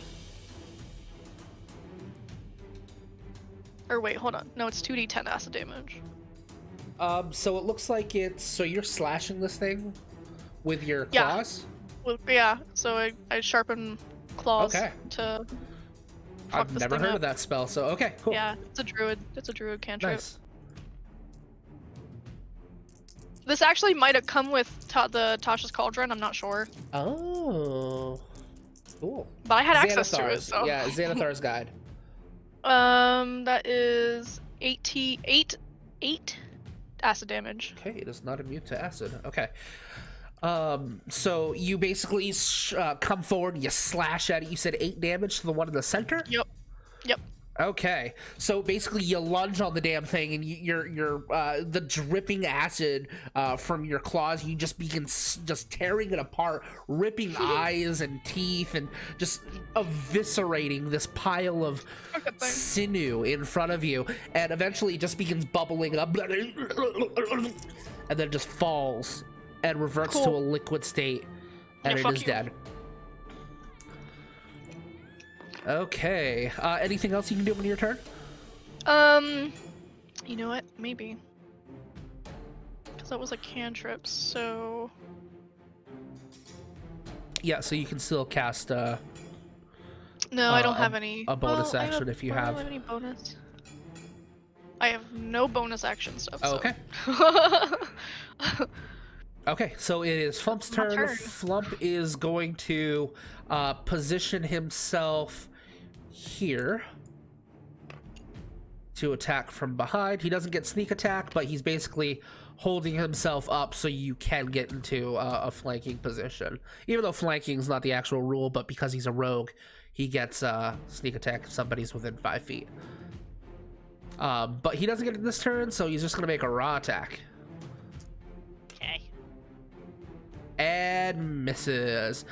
He actually, you see him kind of skirt around, and he's like trying to get behind it, but there's no good spot for him to do so because this thing has like ultra peripheral vision, and in doing so, actually trips over a spot and takes a nosedive into a pit of corpses, and he is buried temporarily. He's gonna be prone at the beginning of his next round because he critically failed.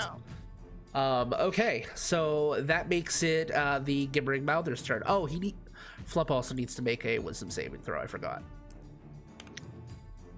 Succeeded anyways, so that's fine. All right, it is their turns. Let's see if they get their spittle back. None of them get their spittle. Okay, so one is going to attack Flump, and the other one is going to lash out at Lidori. That's a miss on Flump. And yeah, so basically it lunges forward, but you're able to you have a shield, right? Yeah. You raise up your shield and ting against it and isn't able to come at you. Making it top of the round. Lidori, it is your turn. Make a wisdom saving throw.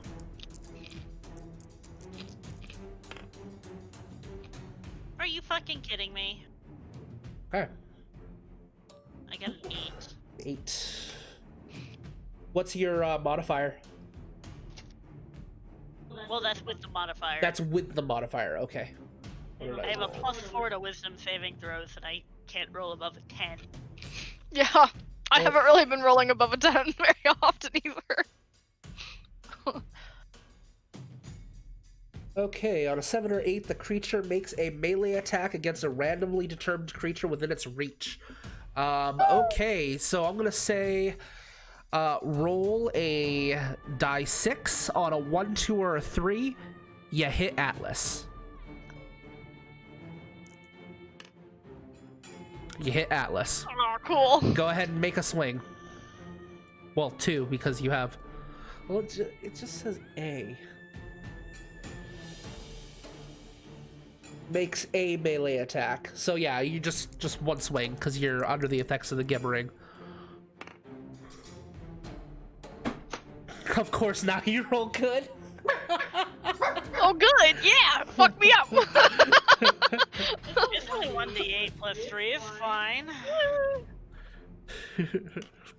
Look at Lidori just stabs. You said 6. 6 damage.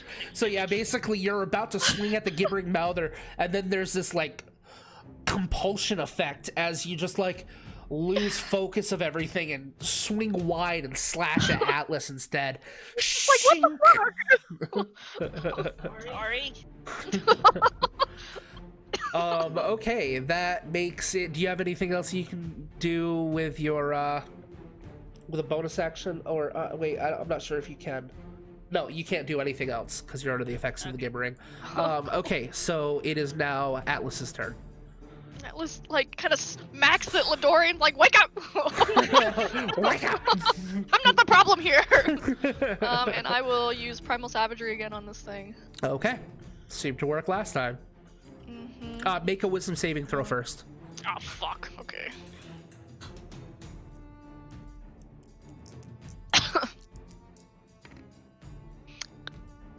Ooh. 10? 10 is the DC.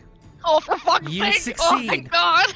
You succeed. You have a +6 to your fucking... Eat my wisdom, yeah. Yeah. It is wisdom, right? Yeah, wisdom saving throw. Okay, good. Yeah, you succeed. Okay, cool.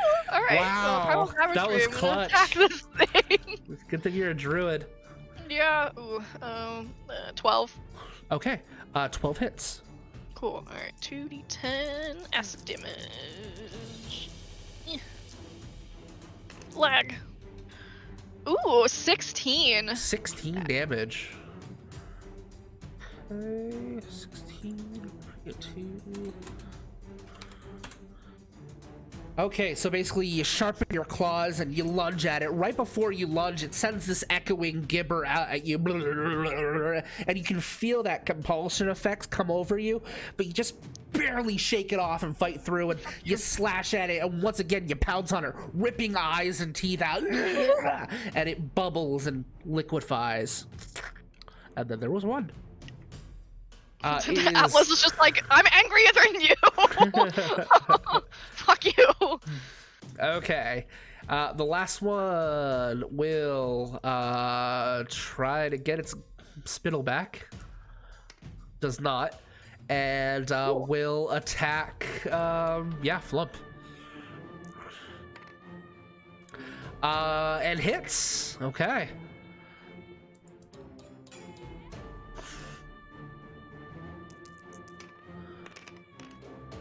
Okay, a strength saving throw.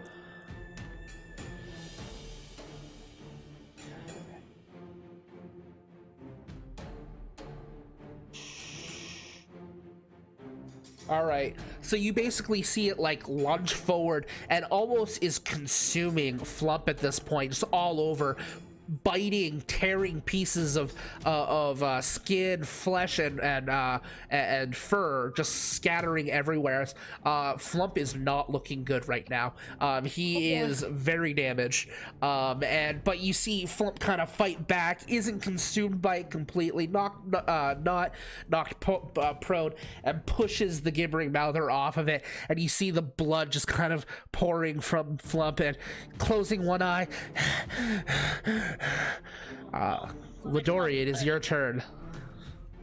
I'll run over there. I'm gonna run up right behind this fucker and make a wisdom saving throw.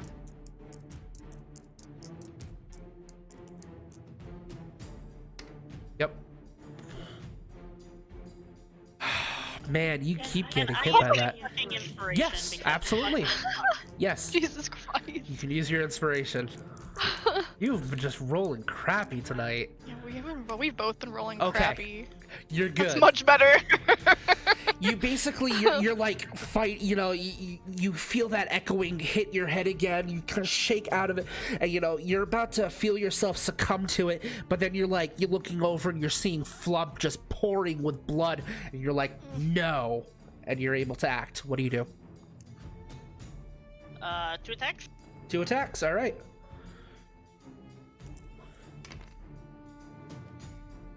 Those are both plus 6, so 11 each. Both hit. Okay. How damaged thingy look? Not very. It's got some slashes, some blood, but Flump looks a lot worse. Okay, I'm going to Divine Smite. Okay. I'm essentially doing 4d8 plus 6. Fuck this thing up. Plus an extra 1d8 if it counts again. For if it counts as for undead. future reference, you do have to charge the Divine Smite before you have to declare that, and then you get to choose when you actually extinguish it. So I'm Well, allowing you to do what you're bonus doing, action, right? but yeah, it's a concentration spell. So you use your bonus action to cast it, and it's on your blade. And then once you get an attack that you really like, that's when you can extinguish the smite. What is it called? It's just Divine Smite. It's a paladin Yeah. ability. Yeah. Yeah. It's a bonus action, then it's a whatever bonus your action, next attack. and the next attack that you want it to extinguish on. No, when you hit with a melee weapon attack, you can expend 1 spell slot to deal 2d8 extra radiant damage. Yeah, but you have to cast it with a bonus action first. What's the casting? It doesn't have a casting. It doesn't say what the casting time is? No, action type special. Range, Oh. area, reach. Really? Interesting. Yes. That's why I'm confused. That is I thought the Divine Sight was a bonus action. Yeah, I thought it was bonus action. You held on to it with a concentration. So it's not concentration either? Just a Okay, I paladin was mistaken. ability. So ignore everything I just said. That is not how I thought that was. Maybe it's Banishing Smite that's different. Maybe? I don't know. But yeah, just go ahead and do what you're I doing. don't know how paladins work. Okay, does this thingy count as undead? No, it is not undead. It is an aberration. Oh. Okay. Not an undead or a fiend. So 2d8. So 48 damage plus 6. Oh.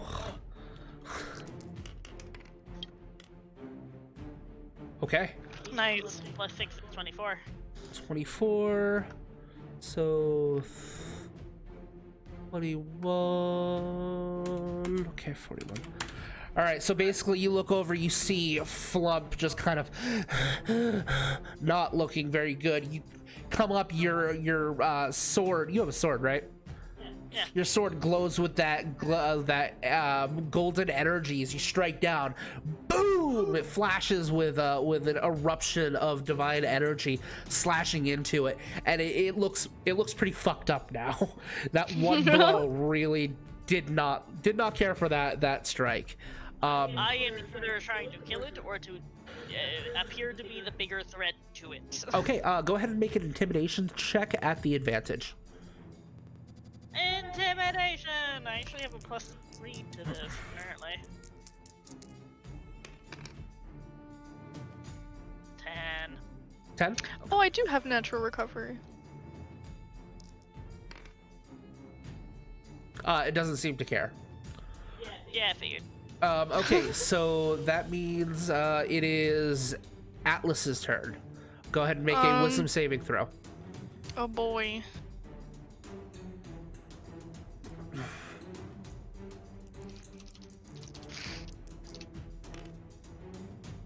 17. 17 hits.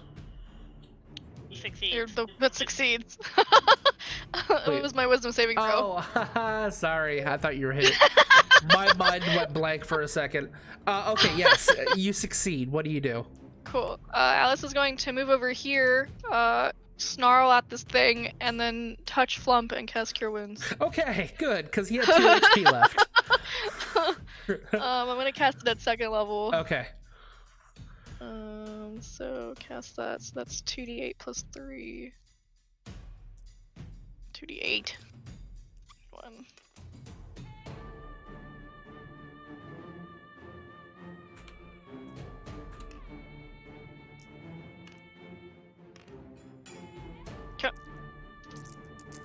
Come here. Flump gets back 15 hit points. Very nice. Okay. Now he's up That's to my turn. 17. He's doing a lot better now.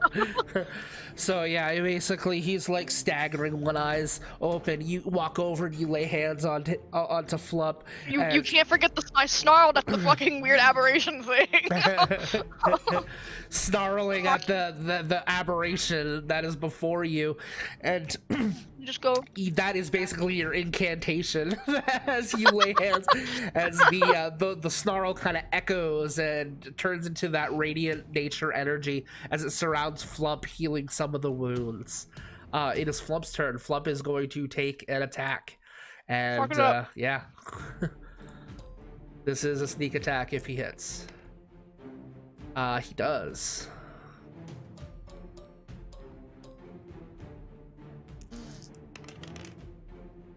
Okay. It looks very hurt. As you see him just kind of, that burst of energy from the healing jumps forward and jabs into one of its eyes. You hear the gibbering mouth there. Oh yeah, wisdom saving throw. Oh, fuck. Succeeded. It's fine. Thank God. Making it the gibbering mouther's turn. The gibbering mouther will roll to see if it gets its spittle back. Does No. not. Good. And then will I'll say it goes for a random one because it's not really intelligent, doesn't understand threat. So I'm gonna say 1 and 2, it's gonna be Flump. 3 and 4 will be Atlas. 5 and 6 will be Lidori. 5 and 6, it goes after Lidori and lunges at you with its teeth. Okay. What is your AC? 15. 15. +2 to hit, so 15.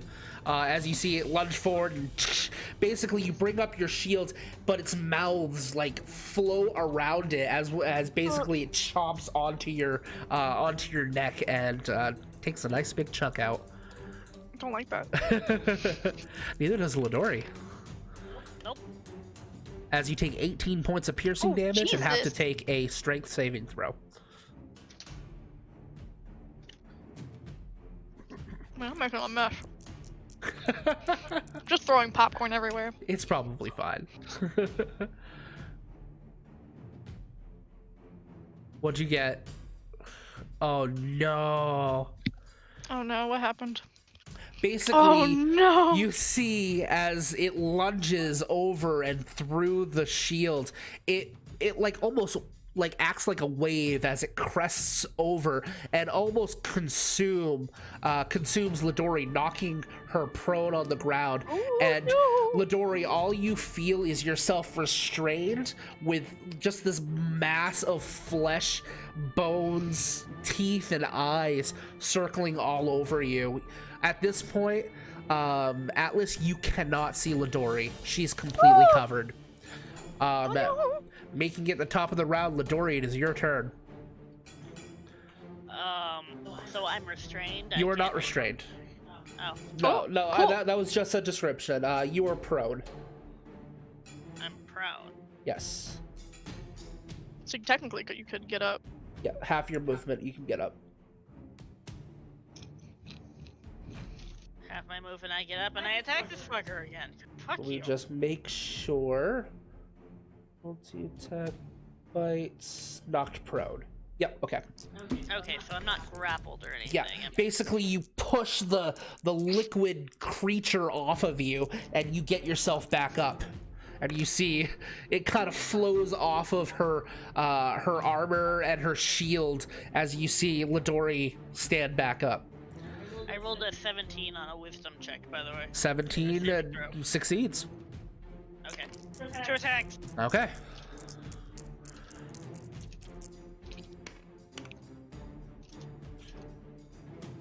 Plus 6 each, so a 9 and a 10. Both hit.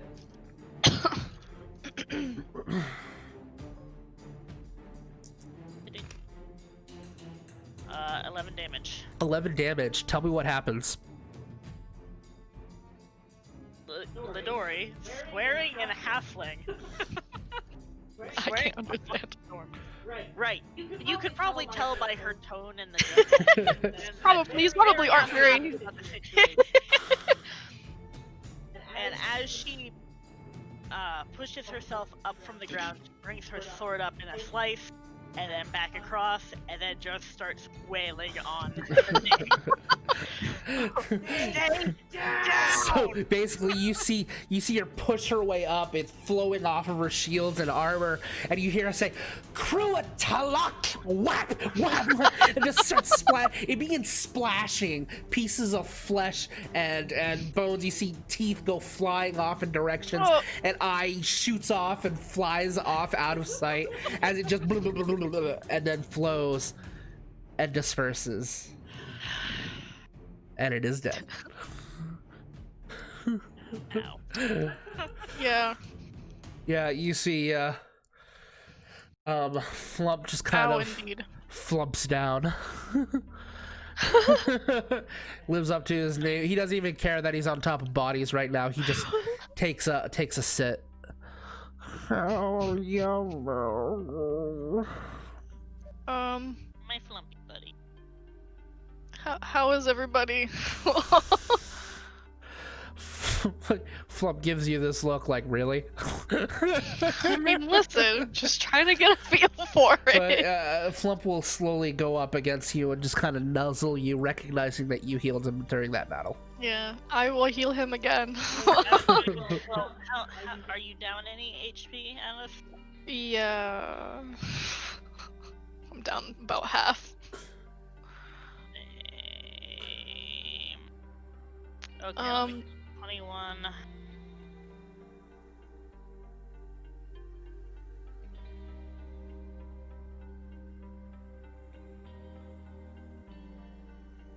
Both of you guys heal 11 HP. 11 HP. Cool. Okay. Woo! Okay. Yeah, Flump's looking a lot better. He's got 28 out of 46. So I will. 20 to 46. he's a little bit more than half. How are you looking, Ladori? A smidgy over half. Okay. I'm tired, but still standing. I'm still standing, better than I ever was. I will cast Cure Wounds on both of you at first level. Okay. It's just 1d8.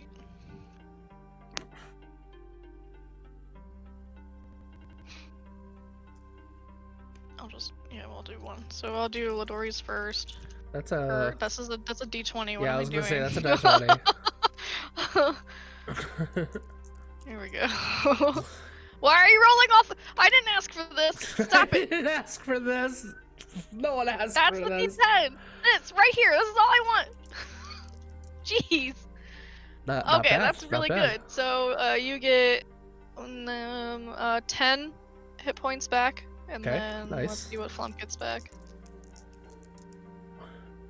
Thought it was Uh-oh. your wisdom modifier that you got from Yeah, that. it's +3. Oh, okay. Oh, that's right. Yeah, I remember. Unfortunately, Flump only gets 4 back. That's okay. It's better than nothing, I guess. Better than what he was at. So, he's at 32 out of 46. That's not bad. Flump just kind of looks at you, Ladori. And goes, you can tell he wants to get out of here. You get 8 HP back. Oh, well, you didn't need to do that, but I appreciate it. You didn't have to do it for me either, so deal with it. Oh, jeez. Okay, God.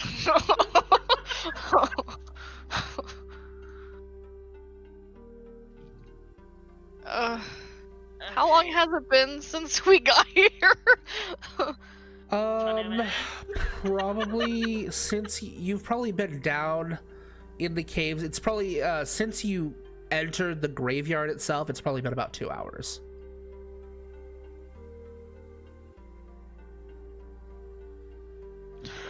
Okay. We've been down here 2 hours and we've gone through at least half our spells.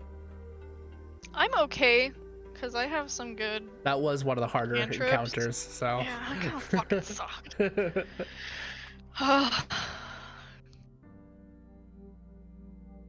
Well, I'd be okay with continuing.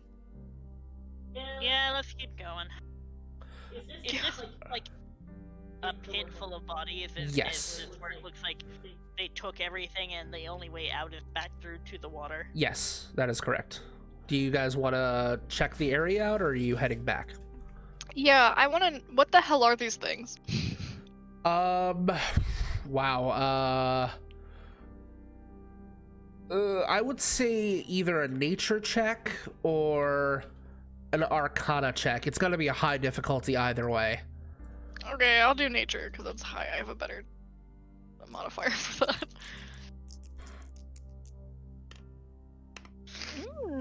That's a 20.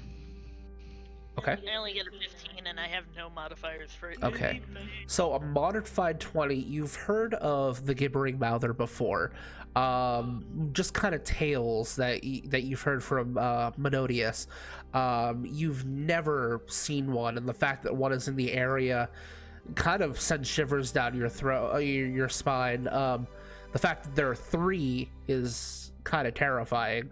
But basically, it's a combination of like energies. It's not undead.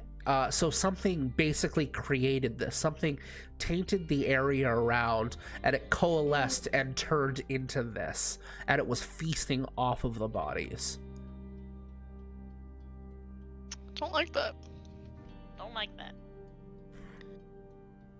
Atlas will relay this. I don't like that. I don't like that either.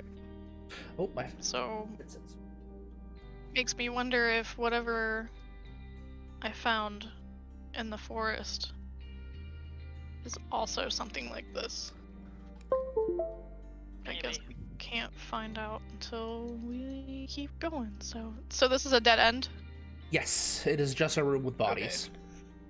Cool. Well, then I guess we gotta go back, and I have no more wild shape.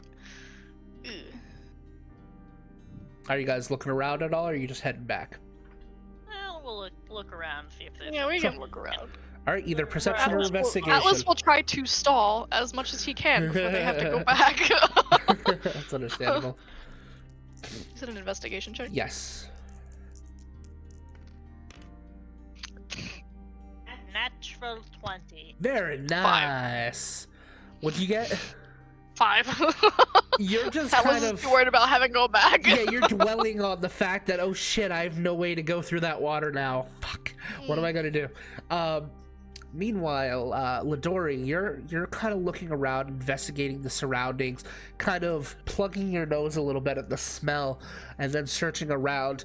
And you look around and you see like roots and stuff hanging from the ceiling, and you look and it's like thick blackish roots that kind of like slowly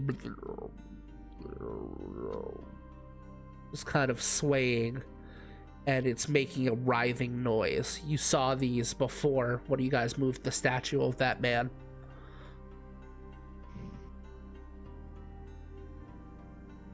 I don't like it.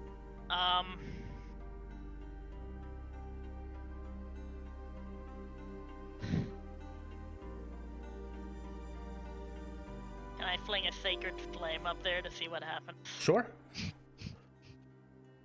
Atlas was just like staring at the water and suddenly things are on fire and he's just like, what the fuck? So is that a ranged spell attack, or is it something that It's a dexterity saving throw. dexterity saving throw? Well, it doesn't have a dexterity saving throw, so just go roll damage. 8 radiant damage. So basically, Oh, I'm sorry, hold on. 8 plus 15 radiant damage. okay, so basically, Atlas, as you're kind of dwelling on the fact that you have to go through the water again and you're not sure how you're going to do that, you see this glowing energy around Ladori for a moment as her eyes begin to twinkle with that radiant light, and she blasts her hands forward as you see it shoot from her fingertips and blast at the ceiling of the cave, and that's when you see the blackened roots that are hanging from it, and they get hit by this blast of energy as they kind of extinguish and retreat into the ground. Mm. I don't like that. It didn't seem to like that either. Apparently, Can I- I need a sacred flame the entire place. Can I reach up? Can we reach the roots at all? With a good enough athletics check, you might be able to, or acrobatics if you wanted to. Do athletics. Sure.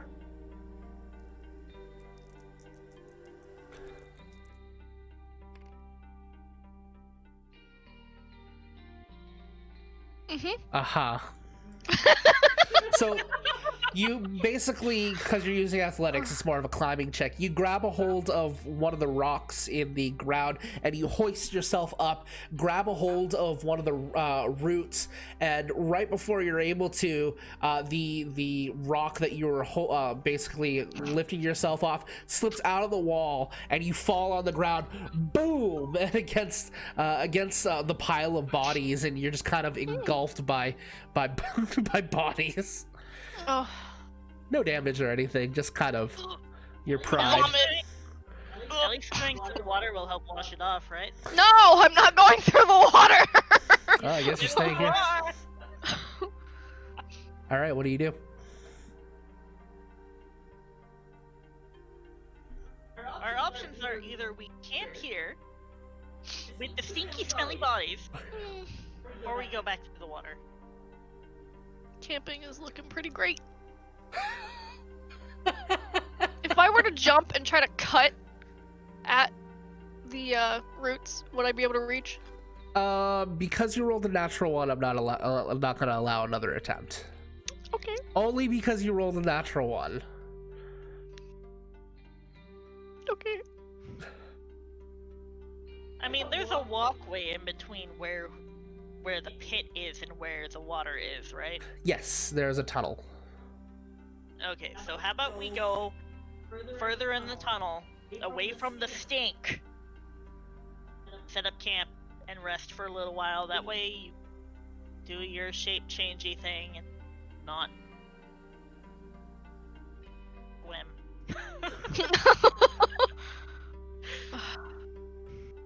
Fine.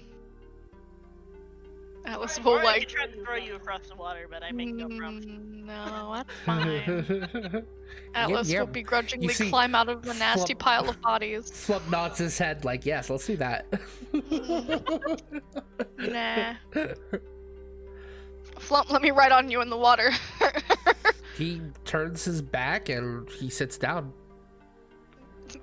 Atlas, smelling really bad, climbs let you. onto Flump. Okay. Let's go back to the water. Yeah, you see, he Flump kind of, yeah, you're a little heavy for him, but not too bad. Mhm. You begin riding, riding. Atlas is just clinging the whole time. Okay, so do you head back or are you guys gonna wait here?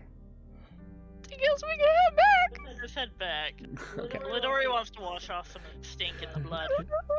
Okay, so you guys begin heading back to the tunnel. You get to the pit of water, and that's when basically Flump looks at Lidori for a moment and then jumps into the water. No! You are soaked as Atlas Flump basically cannonballs into the water, but then he rises to the surface and begins, bunny paddling. Atlas is just like, like a cat on top of a plank of wood, just yeah, like pretty much. but The eventually hair is just fucking covering his whole face. He's just. You make it to the end of the water, and he climbs out, and he kind of gets off. You hop off of Flump, and he shakes right next to you and splatters you with more water. Atlas just kind of like falls to the ground and is just like sitting there on his hands and knees. Okay, you're back into the central place where you found the backpack and whatnot. There's one tunnel you have not been down, and there's the tunnel that you came from originally. What do you do? Cool. Flump's an You asshole. okay? I had a feeling that was going to happen.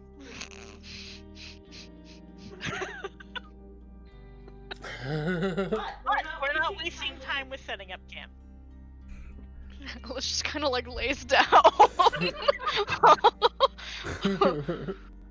He just had a heart attack. It's totally fine. It's absolutely fine. Flump doesn't know you're afraid of the water. He thinks you're just being scared.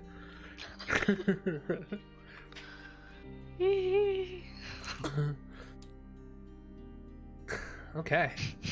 Okay, let's head down the other tunnel. Are you gonna take a rest, or are you just going? Do we want to rest? Do we want to keep going? Give me a moment. Sure.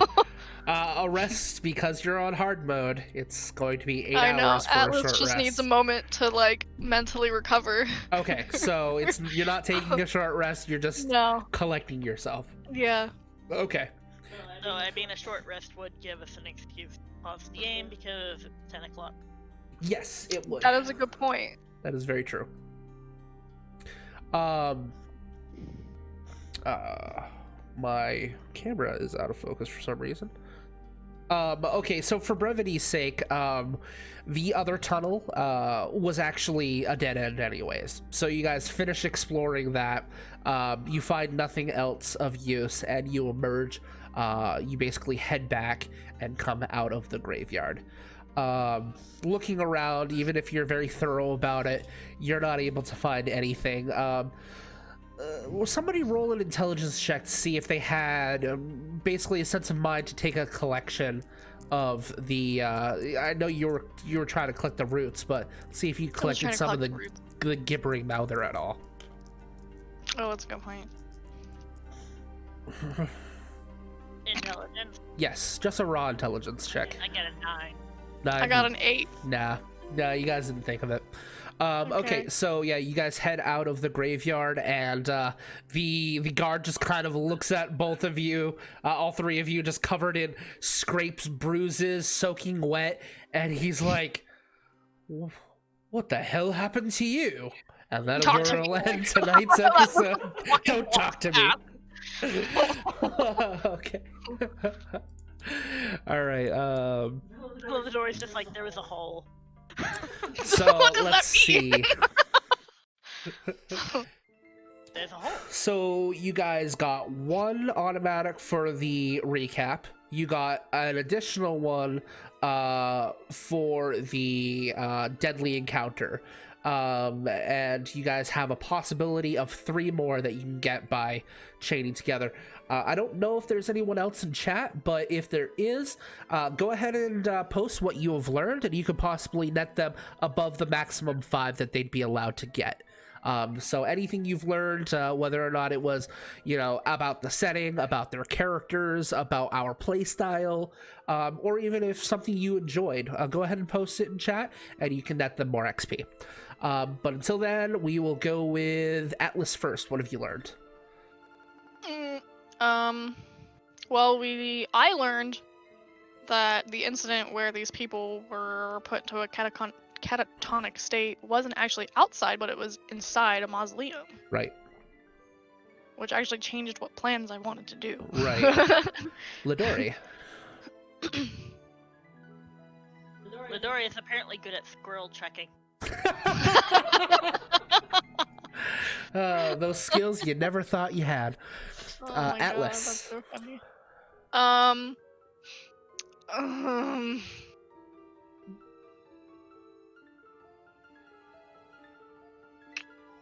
Well, we learned that there was a group of people that were in these tunnels at some point, Yeah. and were trapped or like in danger potentially. That is something I forgot to mention. The dead end tunnel, it was collapsed, so there was probably a throughway there, but the tunnel was that they were no in, longer- it collapsed, okay. and that person was trapped. Is you're kind of getting that idea. Okay, Lidori. Midori learned what gibbering mouthers were. Yeah, Doesn't like them. they are terrifying. Atlas, what have you learned? Well, we learned that there were also corrupted roots or whatever, and here's Yeah. this place too. Yeah, it looks kind like of putting some thoughts together. the Entropic something- Scourge has gotten to this area. Yeah. Okay, last one, Lidori. What have you learned?